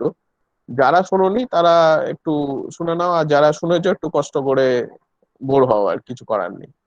আচ্ছা, যেটা হলো যে ক্রিপ্টোগ্রাফি বেসিক্যালি একটা সাবজেক্ট, যেটার বেসিক আইডিয়া হলো ধরো এ আর বি নিজেদের মধ্যে যদি মেসেজ আদান প্রদান করে, তাহলে এমন ভাবে পাঠাতে হবে যাতে এ বি কে যে মেসেজ পাঠাচ্ছে বি যেন বুঝতে পারে, কিন্তু তৃতীয় কোনো ব্যক্তি বা অপোনেন্ট সে যেন সহজে বুঝতে না পারে যে বি কে কি মেসেজ পাঠানো হয়েছে। সো এটাই হচ্ছে basic idea of cryptography. So এখানে কিছু টার্ম খুব ইম্পর্টেন্ট, যেমন ধরো একজন সেন্ডার একজন রেসিপিয়েন্ট যে একে মেসেজ পাঠাচ্ছে, তো অরিজিনাল যে মেসেজ তাকে বলা হয় প্লেন টেক্সট। আর এই যদি প্লেন টেক্সটটা ইন্টারনেটের মাধ্যমে পাঠাতো, একজন থার্ড ব্যক্তি আছে যে কিন্তু সহজেই বুঝে যেত যে কি প্লেন টেক্সট পাঠানো হচ্ছে। সেই জন্য অরিজিনাল মেসেজ কখনোই পাঠানো হয় না, যেটা করা হয় এর ওপর একটা তালাচাবি দিয়ে লক মেসেজটা পাঠানো হয়। তাহলে এই যে process from converting from plain text into cipher text, এইটাকেই বলা হয় এনক্রিপশন। তো encryption is nothing but a mapping which is a mathematical procedure through which a plain text is converted into ciphertext using some key, একটা চাবির সাহায্যে plane text থেকে cipher টেক্সটে যাওয়ার প্রসেস। তাহলে এর কাছে যে মেসেজটা এলো সেটা কিন্তু তালা চাবি দেওয়া একটা মেসেজ, এটাকে বলা হয় সাইফার টেক্সট। তাহলে সাইফার টেক্সট এই মেয়েটির কাছে পৌঁছালো। এবার এই মেয়েটির কাছেও যদি কোনো চাবি তালা না থাকে তাহলে তো এই তালা চাবি খুলতে পারবে না। তাহলে এই যে প্রসেস, যে প্রসেসের মাধ্যমে সাইফার টেক্সট থেকে একটা চাবি দিয়ে ও প্লেন টেক্সট খুঁজে পেলো, সেই প্রসেসটাকে বলা হয় ডিক্রিপশন। তাহলে এই এনক্রিপশন আর ডিক্রিপশন এই মিলে যেটা হয় সেটাকে বলা হয় ক্রিপ্টোগ্রাফি। সো আমরা আরো অনেক টার্ম আছে যেগুলো নিয়ে ইন্টারেস্টেড নই। আমরা যেটা নিয়ে ইন্টারেস্টেড এখন, আমরা আজকে যেটা করব সেটা হচ্ছে সিজারিয়ান সাইফার। তো what is caesarean cipher? So আমরা জুলিয়াস সিজারের নাম সবাই জানি, তিনি অনেক প্রাচীন যুগে ছিলেন, তিনি খুব শান্তিপ্রিয় মানুষ ছিলেন, সারা জীবন মোটামুটি যুদ্ধ করে কাটিয়েছেন। তো উনি অ্যারাউন্ড 50th বিসি, মানে আজ থেকে প্রায় ধরো 2050, 60, 70 বছর আগে তিনি এক্সিস্ট করতেন। তো তিনি একটা স্কিম বানিয়েছিলেন, তিনি অবশ্যই ল্যাটিনে বানিয়েছিলেন। আমরা সেই স্কিমটা বোঝার জন্য আজকে ধরো আমরা আহ সেই স্কিমটা বুঝবো হচ্ছে ইংলিশ অ্যালফাবেট দিয়ে। তো সাপোজ জুলিয়াস সিজার এবং তার কোনো সেনাপতি কোনো যুদ্ধক্ষেত্রে আছে, তো যেহেতু সারা জীবন যুদ্ধ করতেন, ফলে মাঝে মাঝেই হতো যে উনি এক যুদ্ধক্ষেত্রে যুদ্ধ করছেন আর ওনার কোনো সেনাপতি আরেকটা যুদ্ধক্ষেত্রে যুদ্ধ করছে। এবার ওনাদের মধ্যে তো অবশ্যই কোনো সিক্রেট মেসেজ পাঠানো দরকার হতো, কোনো স্ট্র্যাটেজিগত দিক বা কোনো ইনফরমেশন। সেক্ষেত্রে যদি ধরো অরিজিনাল মেসেজ দিয়ে পাঠানো হতো ল্যাটিনে লিখে, তাহলে যে দূত নিয়ে যেত সেই দূত যদি ধরা পড়ে যেত, মেসেঞ্জার যদি ধরা পড়ে যেত, তাহলে সে মেসেঞ্জারের তো গলা কাটা যেতই, জামাই আদর হতো, কিন্তু ওই অরিজিনাল মেসেজটাও লস্ট হয়ে যেত, মানে শত্রুপক্ষ জেনে যেত। সেই জন্য জুলিয়াস সিজার একটা স্কিম উদ্ভাবন করেছিলেন, যে স্কিমটাকে বলা হয় সিজারিয়ান সাইফার বা সিপ্ট সাইফার। আইডিয়াটা এরকম যে ধরো জুলিয়াস সিজার এবং তার সেনাপতি যুদ্ধে যাওয়ার আগেই ঠিক করে নিয়েছে যে তারা K=11 ইউজ করবে। তাহলে K=11 মানে কি খেয়াল করো, এটা কিন্তু যুদ্ধে যাওয়ার আগে ডিসাইডেড একটা ইনফরমেশন। তাহলে তখন তাদের মধ্যে ঠিক হয়ে গেছিল K=11। K=11 মানে কি, সাপোজ জুলিয়াস সিজার এই জিনিসটা পাঠাতে চান, ক্রিপ্টোগ্রাফি ইজ ফান, সবটাই আপার কেসে লেখা আছে, কোনো স্পেস টেস কিছু নেই। তার মানে ধরে নেওয়া হলো উনি যে মেসেজটা পাঠাচ্ছেন সেইটা পুরোটাই আপার কেসে এবং এর মধ্যে আরো অন্য কোনো এক্সট্রা ক্যারেক্টার নেই। তাহলে আমরা বুঝতে পারছি যে মাত্র 26খানা ক্যারেক্টার দিয়ে জিনিসটা করে ফেলা যাবে। প্রত্যেকটা ক্যারেক্টারের একটা ধরো রিনেম করা হলো 0, 1, 2, তাহলে জেড এর রোল নাম্বার হয়ে গেল 25। এবার এই K=11 মানে হচ্ছে জুলিয়াস সিজার যদি এই মেসেজটাকে অরিজিনাল মেসেজটাকে পাঠাতে চাইতেন, তাহলে উনি এইটাকে সাইফার টেক্সট তৈরি করতেন। কিভাবে? প্রত্যেকটা ক্যারেক্টার, এখানে ধরো সি এর ভ্যালু 2, তাহলে 2কে 11 ঘর ডান দিকে সরানো হতো, তার মানে 2 + 11 13, তাহলে C will be replaced by N. এবার দেখো আর এর রোল নাম্বার হচ্ছে 17, তাহলে 17-র সঙ্গে যদি 11 যোগ করো চলে আসবে 28, 28 হুইচ ইজ হিয়ার। এখানে তো কিছু নেই, তাহলে কি করব, জিনিসটাকে সাইক্লিক্যালি ঘুরিয়ে দেবো। তাহলে এই জিনিসটা পাওয়া ম্যাথামেটিক্যালি কিভাবে হবে, তাহলে এখানে পেয়েছিলাম 28, 28 কে যদি 26 দিয়ে ডিভাইড করি যেটা রিমাইন্ডার পাবো, তাহলে 28 divided by 26, the reminder will be 2। দেখো 2 এর করসপন্ডিং হচ্ছে সি, তাহলে R will be replaced by C. তার মানে এই যে সাইক্লিক্যালি ব্যাপারটা ঘুরে এলো, এই this is nothing but the modulo operation, modulo 26। তাহলে এই পুরো মেসেজটা will be replaced by this. তাহলে এই মেসেজটা মেসেঞ্জার ক্যারি করে নিয়ে যেত হচ্ছে তার ধরো সেনাপতির কাছে। এবার সেনাপতি যেহেতু আগে থেকে জানতো যে মহারাজা যখন কিছু পাঠাবেন আমি k=11 ইউজ করব, সঙ্গে সঙ্গে উনি কি করতেন, উনি জাস্ট সাইক্লিক্যালি লেফট শিফট করতেন। ফর এক্সাম্পল এন, এন হচ্ছে এখানে আছে, এন এর রোল নাম্বার এন কোথায় আছে এখানে, তিনি এন কে 11 ঘর বাঁদিকে সরিয়ে দিতেন, তাহলে 2, তাহলে সি পেয়ে যেতেন। সি, সি কে যদি সাইক্লিক্যালি 11 ঘর করা হয় তাহলে that becomes R and so on, তাহলে খুব সহজেই উনি জিনিসটা পেয়ে যেতেন। তাহলে আজকে আমরা যে স্কিমটা তৈরি করব সেটা হচ্ছে জুলিয়াস সিজারের এই সিজারিয়ান সাইফারটা। তাহলে তোমার কাজ হবে এনক্রিপশন ডিক্রিপশন করা, আরেকজনের কাজ হবে আরেকটা প্রোগ্রামিং যেটা তোমাদের হোমওয়ার্ক থাকবে, সেটা হচ্ছে যে তোমরা এটাকে অ্যাটাক করবে। অ্যাটাক মানে সাপোজ তুমি দুধটাকে ধরেছো যে এই জিনিসটা নিয়ে যাচ্ছে, তুমি সাভাও তোমার ইন্টেলিজেন্স বা তোমার গোয়েন্দা দপ্তর তোমাকে খবর দিয়েছে যে এটা জুলিয়াস সিজার পাঠিয়েছে, এবং জুলিয়াস সিজার কিভাবে এই জিনিসটা তৈরি করে সেটা তোমরা জানো। তার মানে তোমরা জানো না কোন জিনিসটা, তোমরা জানো না যে জুলিয়াস সিজার এবং তার সেনাপতি কে এর ভ্যালু কিতে ফিক্স করেছে। ধরো কোনোদিন কে এর ভ্যালু ওরা ঠিক করেছিল কে এর ভ্যালু ধরো 11 হবে, কোনোদিন ওরা ঠিক করেছে কে এর ভ্যালু 14 হবে, ডিপেন্ডিং অন দ্যাট কে এর ভ্যালু চেঞ্জ হতে পারে। তার মানে তুমি যখন দুধকে ধরেছো তোমার কাছে খালি এই মেসেজটা আছে, আর তুমি জানো এইটা জুলিয়াস সিজার তৈরি করেছে।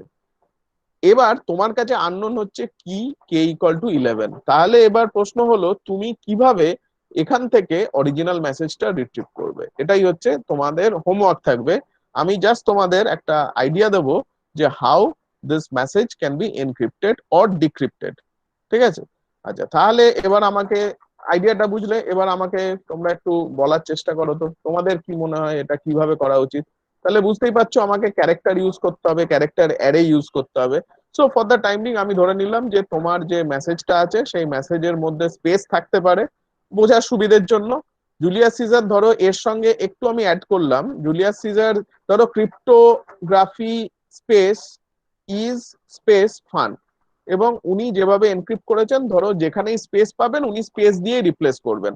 তার মানে এখানেও ক্রিপ্টোগ্রাফির করসপন্ডিং যতটা সাইফার টেক্সট আছে সেইটার পর এখানেও একটা স্পেস পড়বে, আবার ইজের করসপন্ডিং যেটা হলো সেটা হলো, আবার ফানের করসপন্ডিং যেটা সেখানেও একটা তার আগে একটা স্পেস পড়বে।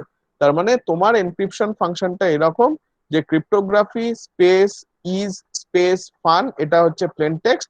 সাইফার টেক্সটটা হবে ক্রিপ্টোগ্রাফির করসপন্ডিং সাইফার টেক্সট যেটা হলো হলো, তারপর একটা স্পেস দেবে, তারপর ইজের করসপন্ডিং সাইফার টেক্সট যেটা সেটা হবে, আবার একটা স্পেস দেবে। তার মানে যেখানেই তুমি স্পেস পেলে সেই স্পেসটাকে তুমি স্পেস দিয়ে রিপ্লেস করলে, আর বাকি যে জায়গাগুলোয় তুমি ক্যারেক্টার পাচ্ছ সেখানে তোমার কাজ হলো কি এর যে ভ্যালু, এখানে 11 দিয়েছে মানে তোমাকেও 11 দিতে হবে, নট নেসেসারি।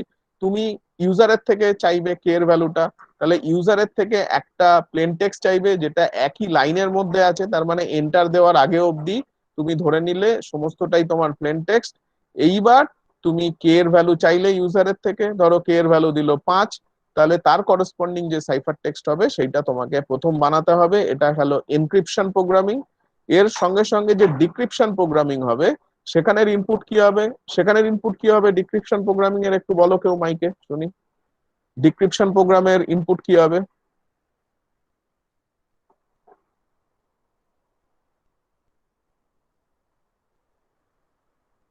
আচ্ছা, প্রতীক একটা কিছু লিখেছে। হ্যাঁ, ডিক্রিপশনের ইনপুট হবে সাইফার টেক্সট, ঠিক বলেছো। আর কিটাও হতে হবে, কারণ ডিক্রিপশনে তোমার কিটা জানা দরকার। সাইফার টেক্সট এন্ড কি, খেয়াল করো কিটা যদি 11 না দাও তাহলে তো ডিক্রিপ্ট করতে পারবে না।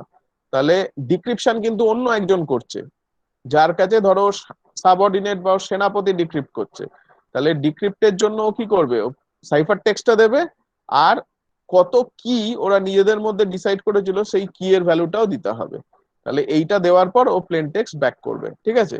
আচ্ছা, প্রতীক একটু অন করো তো ক্যামেরা, এই তোমার ক্যামেরা নয় তোমার মাইকটা, কি তোমার প্রশ্ন আমি ঠিক বুঝতে পারলাম না।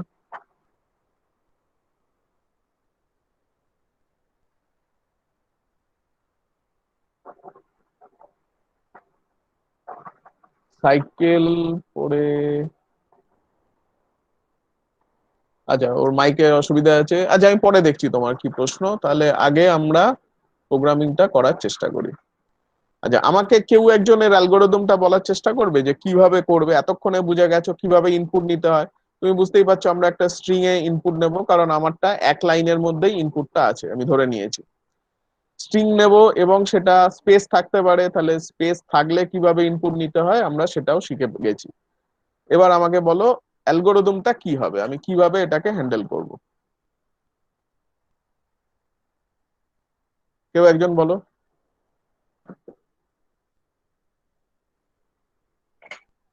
অ্যাস্কি ভ্যালুটা অ্যাড করব, very good, ASCII value add করবে। তারপর সাইক্লিক্যালি কিভাবে ঘোরাবে অ্যাস্কি ভ্যালুটাকে, ধরো ক্যাপিটাল এ দিয়েছি, ঠিক আছে, আর কি হচ্ছে ধরা যাক 10, তাহলে তুমি 10 গড় সরিয়ে দিয়ে পেয়ে গেলে, ভালো কথা। কিন্তু এবার ধরো তোমার আছে জেড আর তুমি দিয়েছো 10, তাহলে কি করবে, মডুলো ফাংশন দিয়ে সাইকেল করতে যাবে, ঠিক। এবার মডুলো ফাংশনটা কিভাবে ইউজ করবে, আমাকে এনক্রিপশন ফাংশনটা একটু লিখে দেখাও তো। In terms of C programming তুমি কি করবে, মডিউলো ঠিক বলেছো, মডিউলোটা অ্যাপ্লাই করবে, কিন্তু ডাইরেক্টলি মডিউলো অ্যাপ্লাই করলে অসুবিধা আছে। ফর এক্সাম্পল ধরো তোমার এ, ধরো এ বি আছে, তাহলে এর করসপন্ডিং হচ্ছে 65, এর করসপন্ডিং হচ্ছে 60, ক্যাপিটাল এ বির 65 66 ছিল, তাই তো? আচ্ছা, জেড এর কত গো, জেড এর অ্যাস্কি ভ্যালু কত, ক্যাপিটাল জেড এর? 90 স্যার। 90, আচ্ছা তাহলে এটা 90, ঠিক আছে। আচ্ছা ধরো এবার তুমি কি দিয়েছো, কি ধরো 1, সাপোজ আমার প্লেন টেক্সট হচ্ছে জেড, তাহলে এবার মডিউলোটা কিভাবে লাগাবো, তাহলে 91 হয়ে যাবে, 91 কে মডিউলো কত করব, মানে অ্যাকচুয়ালি তো আমার আউটপুট দেখানোর কথা এ আসার কথা, ঘুরে গিয়ে তো এ আসবে।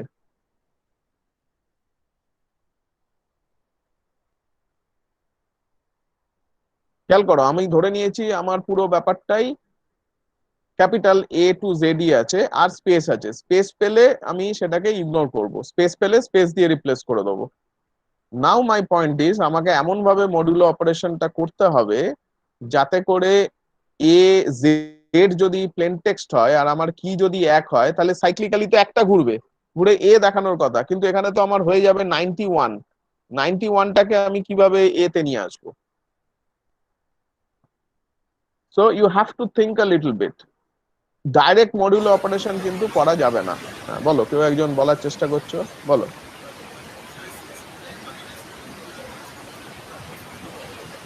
আচ্ছা, একজন করেছে 90 minus ASCII minus 11 if ASCII is, আচ্ছা আমরা তো ASCII ধরে নিয়েছি যে এ টু জেড থাকবে। আচ্ছা একজন বলেছো মডিউলো 255, মডিউলো 255 করলে তো হবে না, দেখতেই পেলাম। ধরো আমাকে তো এ টু জেড আছে, জেড কে যদি এনক্রিপ্ট করি with K equal to 1, that should be 1, মানে 65 হওয়া উচিত। সেটা কিভাবে করব, প্রতীক একটা ভালো আইডিয়া দিয়েছো, দেখি ওটা কত দূর কি হয়। বাকিরা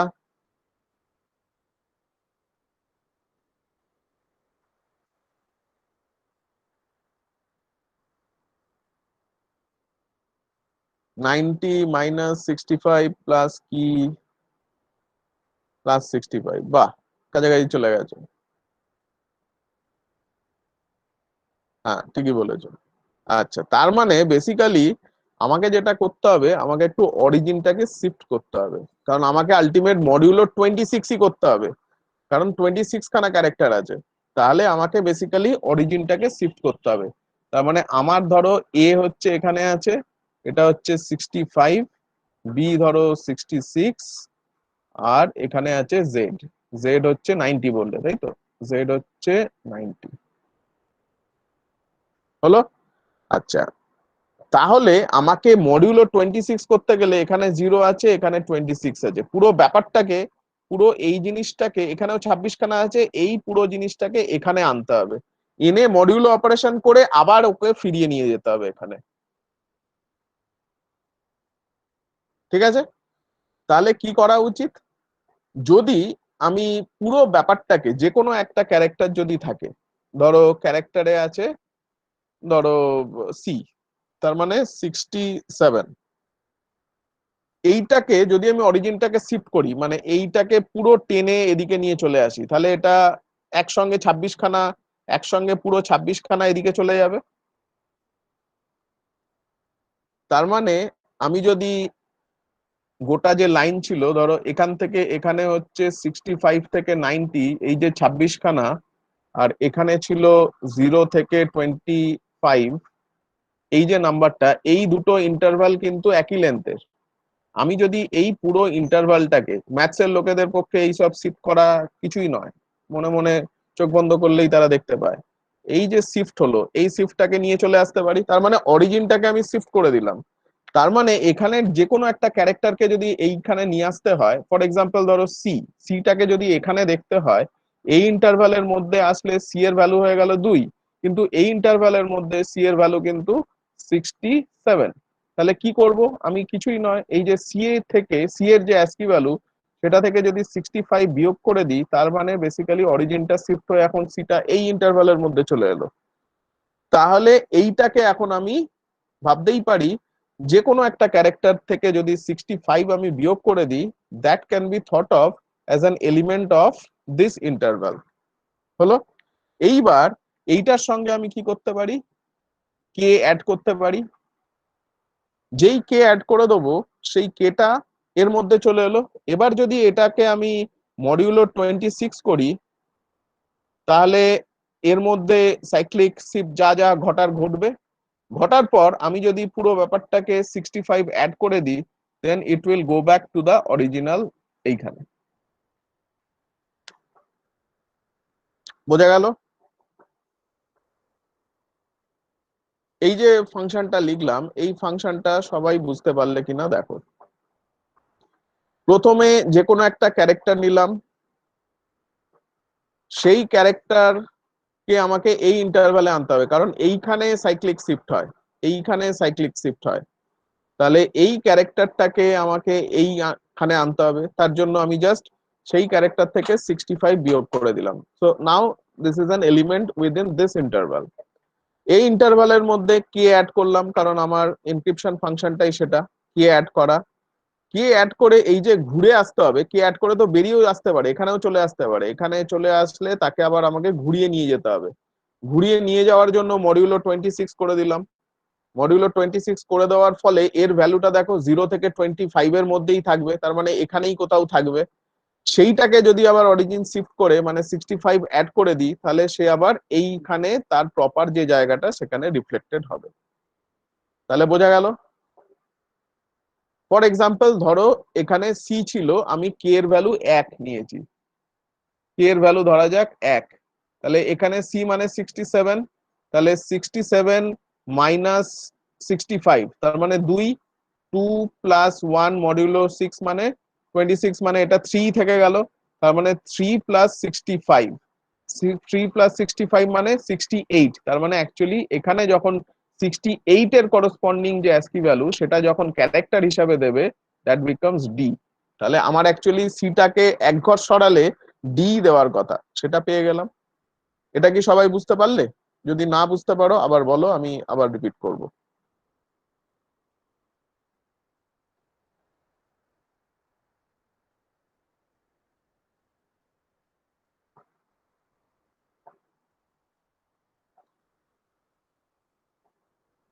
সবার বোঝা গেল জিনিসটা? কারো বুঝতে অসুবিধা হলে বলো।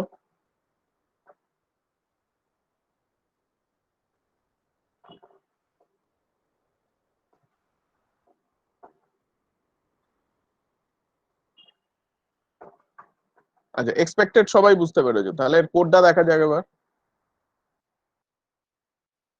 তাহলে আমার বেসিক্যালি একটা ক্যারেক্টার অ্যারে লাগবে, আমি ধরলাম সেটা 100 খানার বেশি নয়, আই লাগবে ধরো। আচ্ছা, একটা, তাহলে এখানে করলাম enter the printf,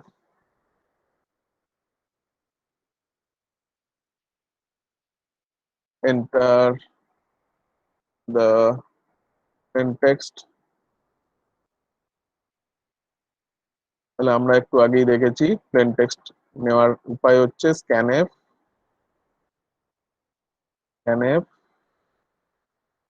percentage tilde slash n কিসে নিচ্ছি, সি তে, ক্যারেক্টার সরি সি তে নিয়ে। তাহলে আমার কাছে প্লেন টেক্সট চলে এলো। এবার আমি কি করব, আমাকে জানতে হবে, কারণ এটা তো লুপে ঘুরবে, প্রত্যেকটা ক্যারেক্টারের জন্য আমাকে কিন্তু করতে হবে, প্রত্যেকটা ক্যারেক্টার কিন্তু শিফট হবে। ফর এক্সাম্পল যদি আমার প্লেন টেক্সটটা এ আর বি থাকতো, তাহলে এ আর বি, তাহলে একবার এ কে এর ওপর এই কাজটা করতাম, তারপর বি এর ওপর কাজটা করতাম। তার মানে যতগুলো ক্যারেক্টার থাকবে প্রত্যেকটার ওপরই কিন্তু কে অ্যাড হবে এইভাবে তোমার অরিজিন শিফট করার ফলে। তাহলে আমাকে প্রত্যেকটা ক্যারেক্টারের ওপর যেহেতু করতে হবে, আমাকে একটা লুপে যেতে হবে। তাহলে আমাকে দেখতে হবে লুপটা কতক্ষণ অবধি ঘুরবে, সেটা আগে আমাকে দেখতে হবে। তাহলে লুপটা কতক্ষণ অবধি ঘুরবে, যতগুলো character in the plain text থাকবে তত অবধি ঘুরবে। তাহলে সেটা আগে দেখা যাক কতগুলো ক্যারেক্টার, কতগুলো প্লেন টেক্সট তোমার আছে। সেটার জন্য আমাকে বেসিক্যালি একটা লেন্থ অফ দা প্লেন টেক্সটটা দেখতে হবে। Length of the plain text দেখার জন্য যে উপায়, সেটা একটা তোমার ফাংশন ইউজ করা হয়, নাহলে তুমি এমনিও প্রোগ্রাম লিখে করতে পারো। ধরো এল এর মধ্যে আমি লেন্থটা রাখতে চাইছি, তাহলে এটা একটা ফাংশন আছে। এটা ছাড়াও তুমি প্রোগ্রাম লিখেও করতে পারো, এটা যে যেরকম ভাবে করবে। আমি একটু ফাঁকিবাজি উপায় করছি। ধরো স্ট্রিং এর লেন্থ, strlen বলে স্ট্রিং লেন্থ বলে একটা ফাংশন হয়, যে কিনা এই সি এর মধ্যে ইনপুটটা নিয়েছি, সি এর লেন্থটা ও বের করে দেয়। ঠিক আছে, কিন্তু মুশকিল হচ্ছে এই স্ট্রিং লেন্থ ইউজ করার জন্য তোমাকে একটা স্ট্রিং ডট এইচটা, আগে যেমন ও বললো স্ট্রিং ডট এইচ, সেটাকে ইনক্লুড করতে হবে, as include string dot H. কারণ এই ফাংশনটা স্ট্রিং ডট এইচ এর মধ্যে ডিফাইন্ড আছে। তাহলে আমার কাছে str লেন্থের মধ্যে এখন কতগুলো ক্যারেক্টার প্লেন টেক্সটের মধ্যে আছে সেটা কিন্তু আমি পেয়ে গেলাম। ঠিক আছে, তাহলে এবার আমার লুপটা ঘোরাতে হবে। লুপটা আমি জানি প্রত্যেকটা ক্যারেক্টারের জন্য করব, কতগুলো ক্যারেক্টার আছে, এলখানা ক্যারেক্টার আছে, তাহলে এল অব্দি ঘুরবে। এবার কি করব, আমি যে ফাংশনটা লিখলাম সেটা করব।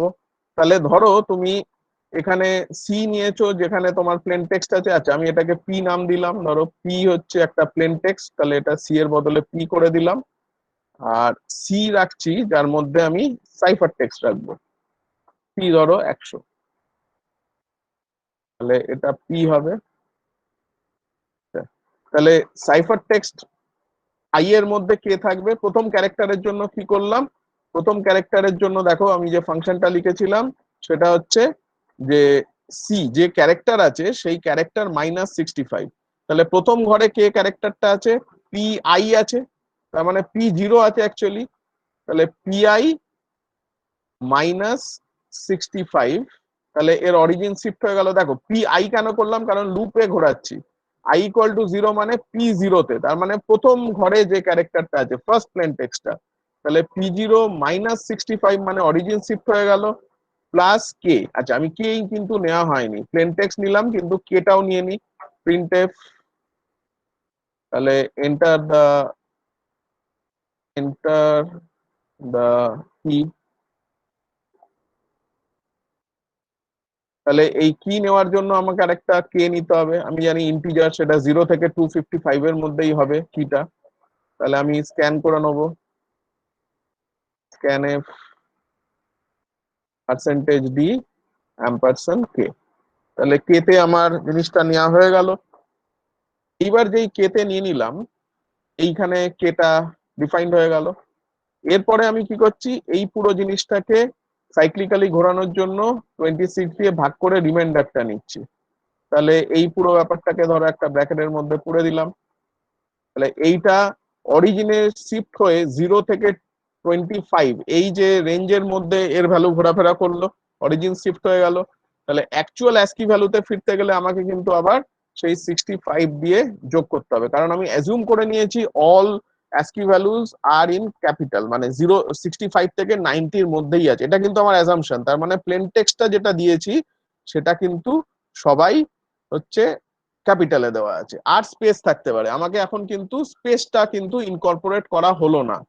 তাহলে আমি ফর লুপের মধ্যে যদি স্পেসটাকে ইনকর্পোরেট করতে হয় তাহলে আমি এইটা দিয়ে করব, কারণ স্পেস যদি পায় তাহলে আমাকে স্পেস দিয়ে রিপ্লেস করতে হবে। তাহলে ইফ প্রথম ক্যারেক্টারটা, তাহলে এখানে লিখতে পারি ইফ, যদি আমার সিআইটা, if CI equal to space.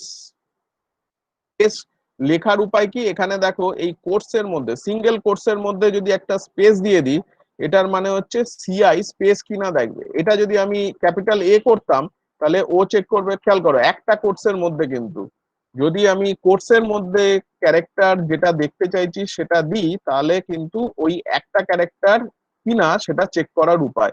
এখানে যদি শুধু এ দিতাম ও বুঝতে পারতো না, এটার মানে অ্যাকচুয়ালি ও অ্যাস্কি ভ্যালুটা চেক করে। তাহলে আমার এখানে স্পেস দেখবে, যদি স্পেস পায় ও কি করবে, ও করবে সিআইটাকে, সিআই নয় সরি, এটা যদি পিআই, সিআই নয় এটা হবে পিআই, ইফ পিআই প্লেন টেক্সটটা যদি তোমার স্পেস হয় তাহলে ও কি করবে, সিআই তেও স্পেস করে দেবে, তাই তো?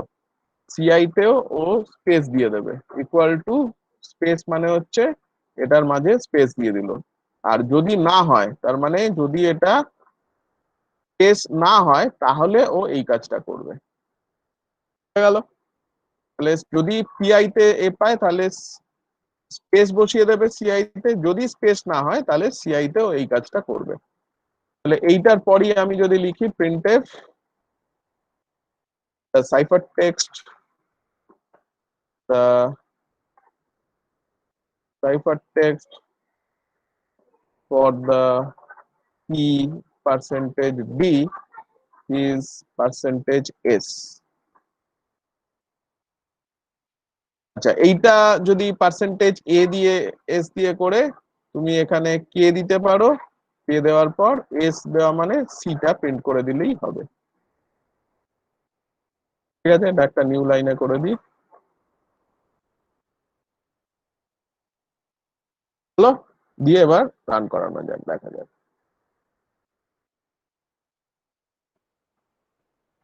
আচ্ছা, এলসে কিছু একটা গন্ডগোল, আচ্ছা এখানে সেমিকোলন হবে, দেখো এ বলে দিয়েছে কিন্তু এলসে একটা গন্ডগোল আছে, এক্সপেক্টেড কিছু একটা কোলনের গন্ডগোল, কিন্তু আমি দেখতে পাচ্ছি এইখানে একটা সেমিকোলন হবে, তাহলেই হয়। সেভ করা যাক, করে আরেকবার কম্পাইল করি। হয়ে গেছে, ও কিছু করেনি, জিরো এরর দিয়ে দিয়েছে। এবার এটাকে রান করা যাক। ধরা যাক টেস্ট করার জন্য, ধরা যাক অভিষেক অধিকারী দিলাম, এডিএইচ কি দিলাম, ধরো 0 দিলাম, তাহলে আউটপুট কি হওয়া উচিত? যদি সব ঠিকঠাক থাকে তাহলে যেটা ইনপুট দিয়েছি সেটাই হওয়া উচিত। আচ্ছা, স্টপ ওয়ার্কিং, কিছু একটা গন্ডগোল হয়েছে। আচ্ছা, এত হ্যাজ স্টপ ওয়ার্কিং, কিছু দেয়নি, ও গন্ডগোল করে দিয়েছে। আচ্ছা, স্যার ওই দেখা কে যাক এর কি আগে একটা অ্যাম্পারস্যান্ড হবে। কোথায় বলো তো? ও আচ্ছা, অ্যাম্পারসেন্ট হবে একটা কে এর আগে। তাছাড়াও আরেকটা টেম্প বলে ইউজ করব আমি, সেটা করতে গেলে দেখতে পাবে। আচ্ছা, আরেকবার এটাকে আমি কম্পাইল করি। আচ্ছা, এবার যদি এটাকে রান করাই তাহলে এটা দিলাম এইচ দিলাম, ধরো এর ভ্যালু ধরো দিলাম 0। দেখো এবার দিয়েছে, ও সবকটাকে ক্যাপিটাল নিয়ে চলে গেছে। আমার একটা ভুল হয়েছে, আমি ইনপুটটা ক্যাপিটালেই দেওয়া উচিত, কারণ আমার এ বি সি ডি, ঠিক আছে, কে এর ভ্যালু 0। তাহলে the ciphertext for the key 0 is a b c d, ঠিকই আছে, কোনো অসুবিধা নেই। আচ্ছা, এবার ধরো যদি তুমি আরেকটু বড় দাও, a a z z, আর কে এর ভ্যালু ধরো দিলাম 25, কি আউটপুট আসা উচিত বলো তো? কে এর value 25, a a z z দিয়েছি, কি আসা উচিত? চট করে লেখো তো, কি হবে? এর ভ্যালু হচ্ছে এ এ জেড জেড দিয়েছি, আর কে এর ভ্যালু দিয়েছি 25, তাহলে আউটপুট কি আসা উচিত?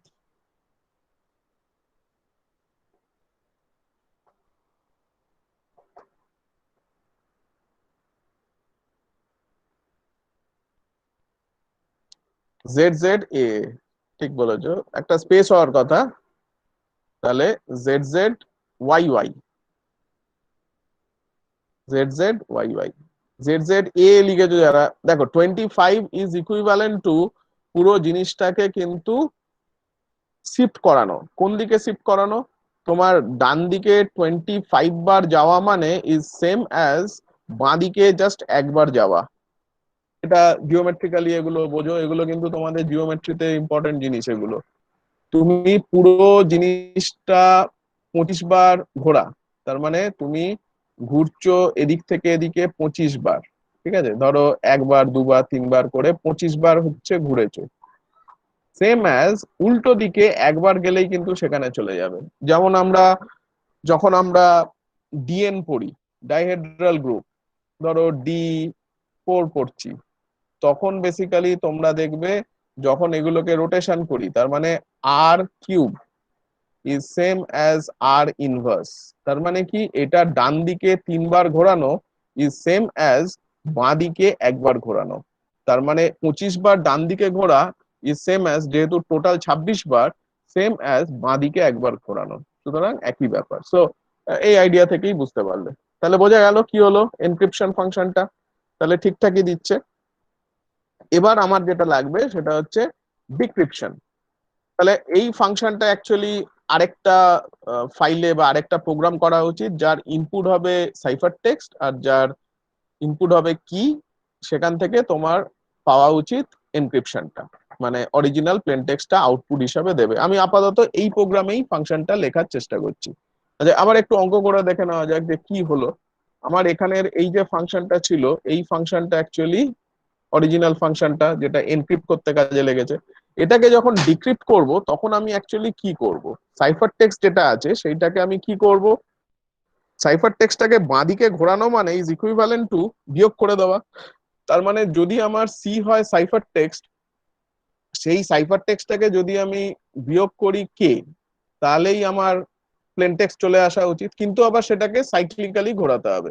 তাহলে আগে যেরকম করেছিলাম আমি, সি মাইনাস সি, দেখো কোথায় আছে, সি হচ্ছে আমার আছে 65 থেকে 90-র মধ্যে। তাহলে অরিজিন শিফট করার জন্য আগে 65 মাইনাস করলাম, মাইনাস করার ফলে আমার চলে এলো কত?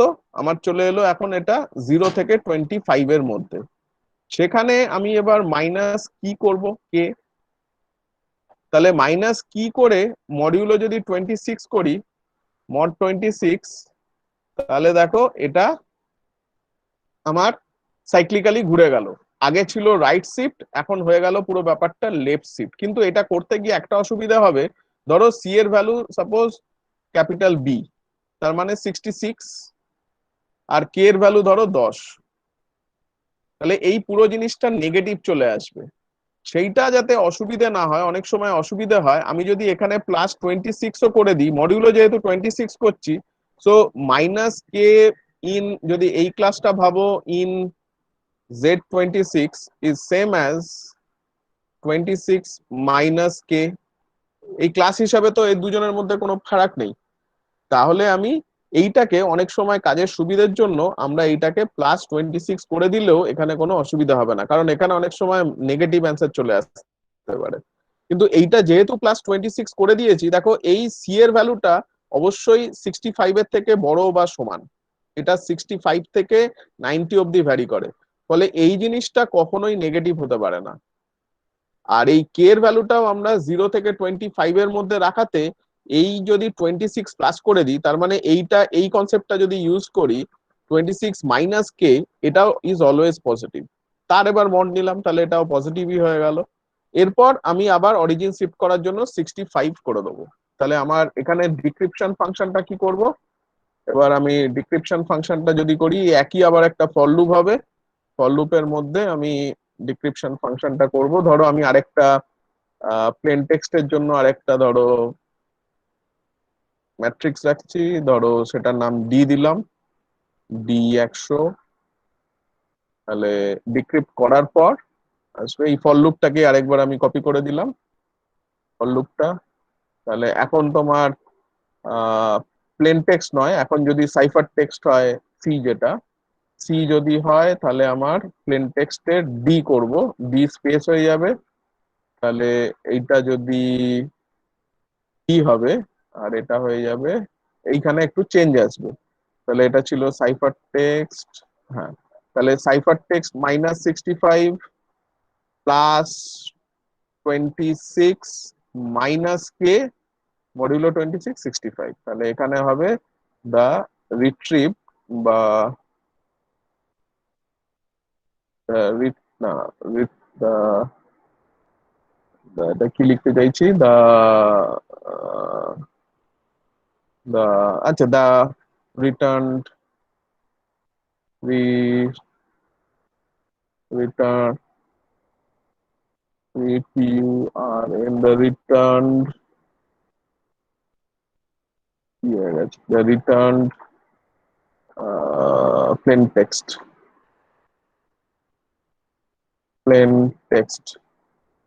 for the key, সেই কি তো 11ই থেকে যাচ্ছে, is এখানে হয়ে গেল কে এর ভ্যালু, এখানে হয়ে গেল ডি।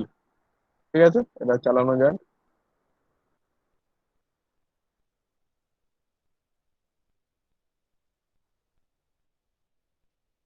কম্পাইল করে গেছে, রান করা যাক। আচ্ছা, প্লেন টেক্সট ধরো এ এ জেড জেড, আর কি কত দেবে, কি ধরো দিলাম 10।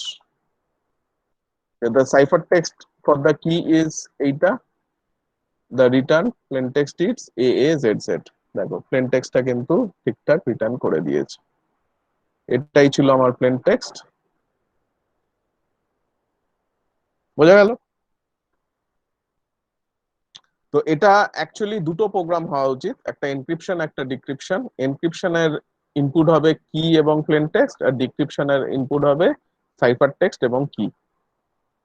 ঠিক আছে, তোমাদের যেটা কাজ রইলো, তুমি ধরো অ্যাটাকার, তুমি তোমার কাছে তুমি জানো সাইফার কিভাবে কাজ করে, কিভাবে তার লজিকটা, এবং তোমার কাছে এই সাইফার টেক্সটটা আছে, তোমার কাছে কি কিন্তু এখানে যে 10 ইউজ করেছিলাম সেই 10টা নেই। তার মানে তোমাকে অল পসিবল চান্স করতে হবে, সেইটা করবে। এটা 1 নম্বর কাজ। সেকেন্ড কাজ হলো, আপাতত আমি অ্যাজিউম করে নিয়েছি আমার প্লেন টেক্সটটা পুরোটাই ক্যাপিটালে আছে। নেক্সট তোমাদের কাজ হবে এই প্লেন টেক্সটটা ক্যাপিটাল বা স্মল যাতেই থাকুক না কেন, যাতে তোমার কাজটা হয়। আবার কে, ঠিক আছে? তাহলে এবার একটু দেখো আমি যা যা বললাম এখনো অবধি, কারো কোনো অসুবিধা আছে কিনা, প্রশ্ন থাকলে করো। তাহলে কাজগুলো বুঝতে পারলে কি কি কাজ করতে হবে।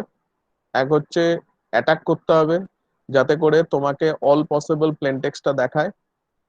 সেটা তোমাকে এবার বুঝে নিতে হবে কোনটা মিনিংফুল, সেখান থেকে তোমাকে গেস করতে হবে হোয়াট ইজ কে।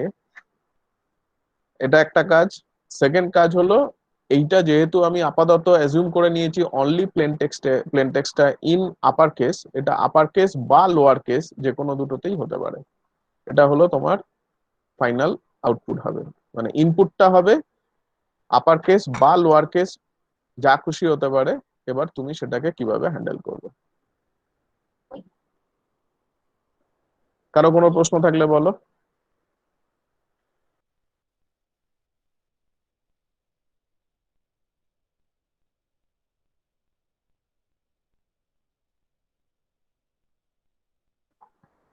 আশা করি কারো কোনো প্রশ্ন নেই,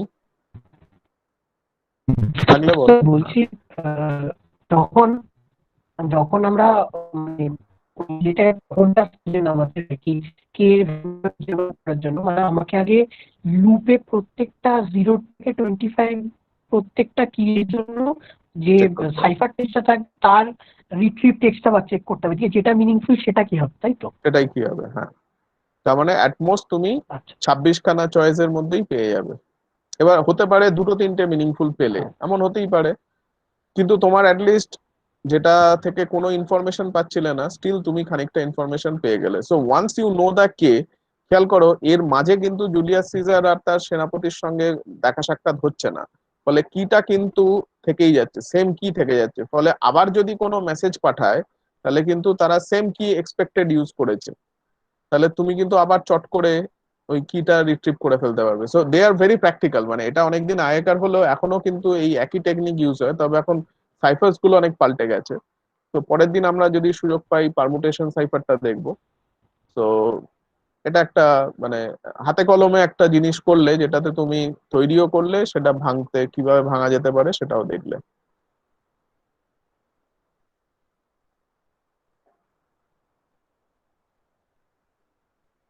কি ডাইলুপ আবার কি?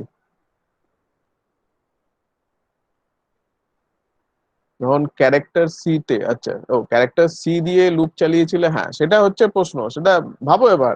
এগুলোই তো প্রশ্ন, সেই তোমাদের তো খুঁচিয়ে দেওয়ার জন্যই তো আমি ইনপুট গুলো দিলাম। এবং এটা বুঝলে যে ক্যারেক্টার দিয়েও ফর লুপ ঘোরানো যেতে পারে, এবং সেখানে ইন্টিজার ভ্যালু দিয়েও ঘোরানো যায়। কেন হলো? এবার খোঁজো, খুঁজে এবার ইন্টারনেট সার্চ করো। এই জিনিসগুলো বইতে থাকবে না, তোমাকে খুঁজে খুঁজে বুদ্ধি দিয়ে করতে হবে। আর কারো কোনো প্রশ্ন?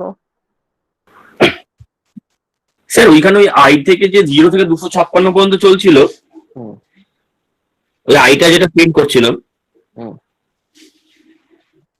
তো হ্যাঁ স্যার ওই আই এর 0-র জন্য স্যার ওই একবার পার্সেন্ট সি দিচ্ছি আর একবার পার্সেন্ট ডি দিচ্ছি। এবার যখন পার্সেন্ট ডি দিচ্ছি তখন নাম্বারটা নিচ্ছে, আর যখন পার্সেন্ট সি দিচ্ছি তার করসপন্ডিং ক্যারেক্টার ভ্যালুটা নিচ্ছে। হুম কিন্তু সেটাই তো প্রশ্ন হচ্ছে অ্যাকচুয়ালি। সেটাই হচ্ছে, কিন্তু দেখেছিল তো একটা ইনফাইনাইট লুপে পড়ে গিয়েছিল, ঘুরেই হ্যাঁ যাচ্ছিল, সেটাও কোনো দেখে। থামছিল না। সেটাই প্রশ্নটা হচ্ছে কেন ইনফাইনাইট লুপে পড়ে গেছিল। আচ্ছা আচ্ছা। তো অনেক কিছু ভাবার বিষয় আছে, ইটস নট জাস্ট একটা ল্যাঙ্গুয়েজ। ঠিক আছে, এখানে মেশিন কিভাবে ভাবে সেইগুলো আস্তে আস্তে এইখান থেকে আইডিয়া পাবে।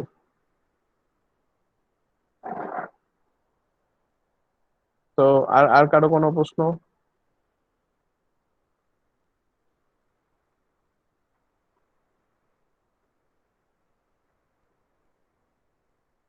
ভাববে, প্রতীক অনেক দূর গেছে, নিশ্চয়ই এর সঙ্গে একটা লিমিটের ব্যাপার এই আছে। যে প্রোগ্রামটা করতে বলছেন না, যেটা 20 ফ্যাক্টোরিয়াল অব্দি ক্যালকুলেট করতে পারে, হ্যাঁ হ্যাঁ হ্যাঁ, ওইটা স্যার শুধু আমি ওই ফ্যাক্টোরিয়ালের এটা ডেটা টাইপটা আনসাইন্ড লং লং নিয়ে নিয়েছিলাম, তো 20 ফ্যাক্টোরিয়াল অব্দি ক্যালকুলেট করতে পেরেছে। সেটা সঠিকভাবে করেছে, চেক করেছো?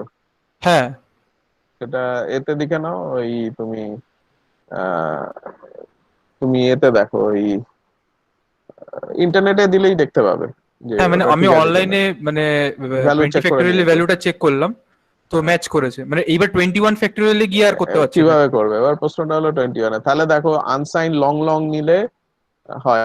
আমি তোমাদের আজকে খানিকটা আনসাইন সম্পর্কে একটু হিন্টস দিয়েছি, যে আনসাইন্ড হলে কি সুবিধা হয় আর আনসাইন্ড না হলে কি হয়, সেইটা এবার একটু নেটে দেখতে হবে। আনসাইন্ড বেসিক্যালি কোনো সাইন থাকে না ইন জেনারেল। তুমি যখন প্রোগ্রাম করবে, যখন ভেরিয়েবলস গুলো থাকে, তখন তো প্লাস মাইনাস, যখন ইন্টিজার হ্যাঁ, মানে রেঞ্জ আছে ফার্স্ট ধরো। বিটটা নেগেটিভ বা পজিটিভ ডিটারমাইন করতে লাগে যায়। সো আনসাইন্ড দেওয়া হওয়া মানে সেটা অ্যাজিউম যে অলওয়েজ নন নেগেটিভ। হ্যাঁ তাহলে এখানে আর কোনো সাইনের ব্যাপার থাকে না। আদারওয়াইজ ধরো যখন তোমার 8খানা বিট দিয়ে রিপ্রেজেন্ট করতে হয়, তাহলে মাইনাস কোনো নাম্বারকে, ধরো -5কে কিভাবে রিপ্রেজেন্ট করবে, সেক্ষেত্রে ওই মাইনাসটা ইউজুয়ালি ফার্স্ট বিটটাকে রাখা হয় রিজার্ভ ফর সাইনিং পারপাস, যে কোন সাইনের আছে সেটা দেখা হয় ওই প্রথম বিট দিয়ে। এবার যদি সেটা তোমার 8 বিটের যদি কিছু একটা হয়, তাহলে প্রথম যে বিটটা সেটা প্লাস মাইনাসের জন্য চলে গেল, তার মানে বেসিক্যালি পড়ে রইলো 7খানা বিট। 7খানা বিটের ম্যাক্সিমাম নাম্বার দেখবে তোমরা যেটা করতে পারো, সেটা হচ্ছে 128 গোছের কিছু একটা হবে, মানে নট 256। ফলে কি হলো, তোমার রেঞ্জটা কমে গেল। কিন্তু যেই তুমি ওটাকে আনসাইন্ড করে দিলে, তোমার রেঞ্জটা কিন্তু আরেকটু বেড়ে গেল, কারণ তুমি জানো ফার্স্ট বিটটা সাইন রাখার দরকার নেই, কারণ তুমি জানো ফ্যাক্টোরিয়ালের ভ্যালু নেগেটিভ আসতে পারে না। তো আনসাইন্ড দেওয়াতে তোমার ওই যে রেঞ্জটা একটু বেড়ে গেল। তাহলে এবার একটু ভাবো, সেই জন্য আজকে আমি একটু আনসাইন্ড কথাটা উল্লেখ করেছিলাম। এবার দেখতে হবে তোমাদের, নেটে দেখো, মানে সব তো ক্লাসে পড়িয়ে হবে না। এবার বই, নেট, এইসব গুলো দেখো যে আনসাইন্ড মানে কি। ফলে এই যে ডেটা টাইপ, এটাই লোকে ম্যাক্সিমাম পড়ে না, যে ডেটা টাইপের কোনো মূল্য নেই, আমি ইন্ট টিন্ট করলেই যথেষ্ট। কিন্তু সেটা নয়, মানে অনেক কিছু আছে এর সঙ্গে। স্যার, আমরা যদি লং ডাবল নিই তাহলে ওটা তো সম্ভবত 10 বিট অব্দি একটা স্টোর করতে মানে পারে। এইগুলোর সবেরই লিমিটেশন থাকবে। আমি চাইছি ডেটা টাইপের লিমিটেশন থেকে বেরিয়ে গিয়ে তুমি ভাবো আচ্ছা কিভাবে আচ্ছা আচ্ছা। এটাকে বাড়ানো যায়। সেইটা একটা ভালো প্রজেক্ট, যেখানে তুমি ধরো লং 5টা লং নিশ্চয়ই নিতে পারবে না, লং লং লং লং করে যেতে পারবে না, এরা একটা লিমিটেশন থাকবে। সো আমি সেই লিমিটেশন চাইছি না, সেই লিমিটেশনের বাইরে বেরিয়ে কিভাবে তুমি ধরো ইন্ট দিয়েই করছো, তাহলে কত দূর যেতে পারো।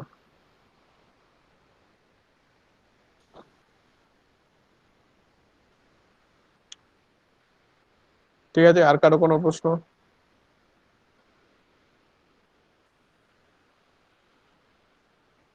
গুড, ঠিক আছে, তাহলে আজকে থাক। নেক্সট ক্লাস হয়তো বা শনিবার হতে পারে,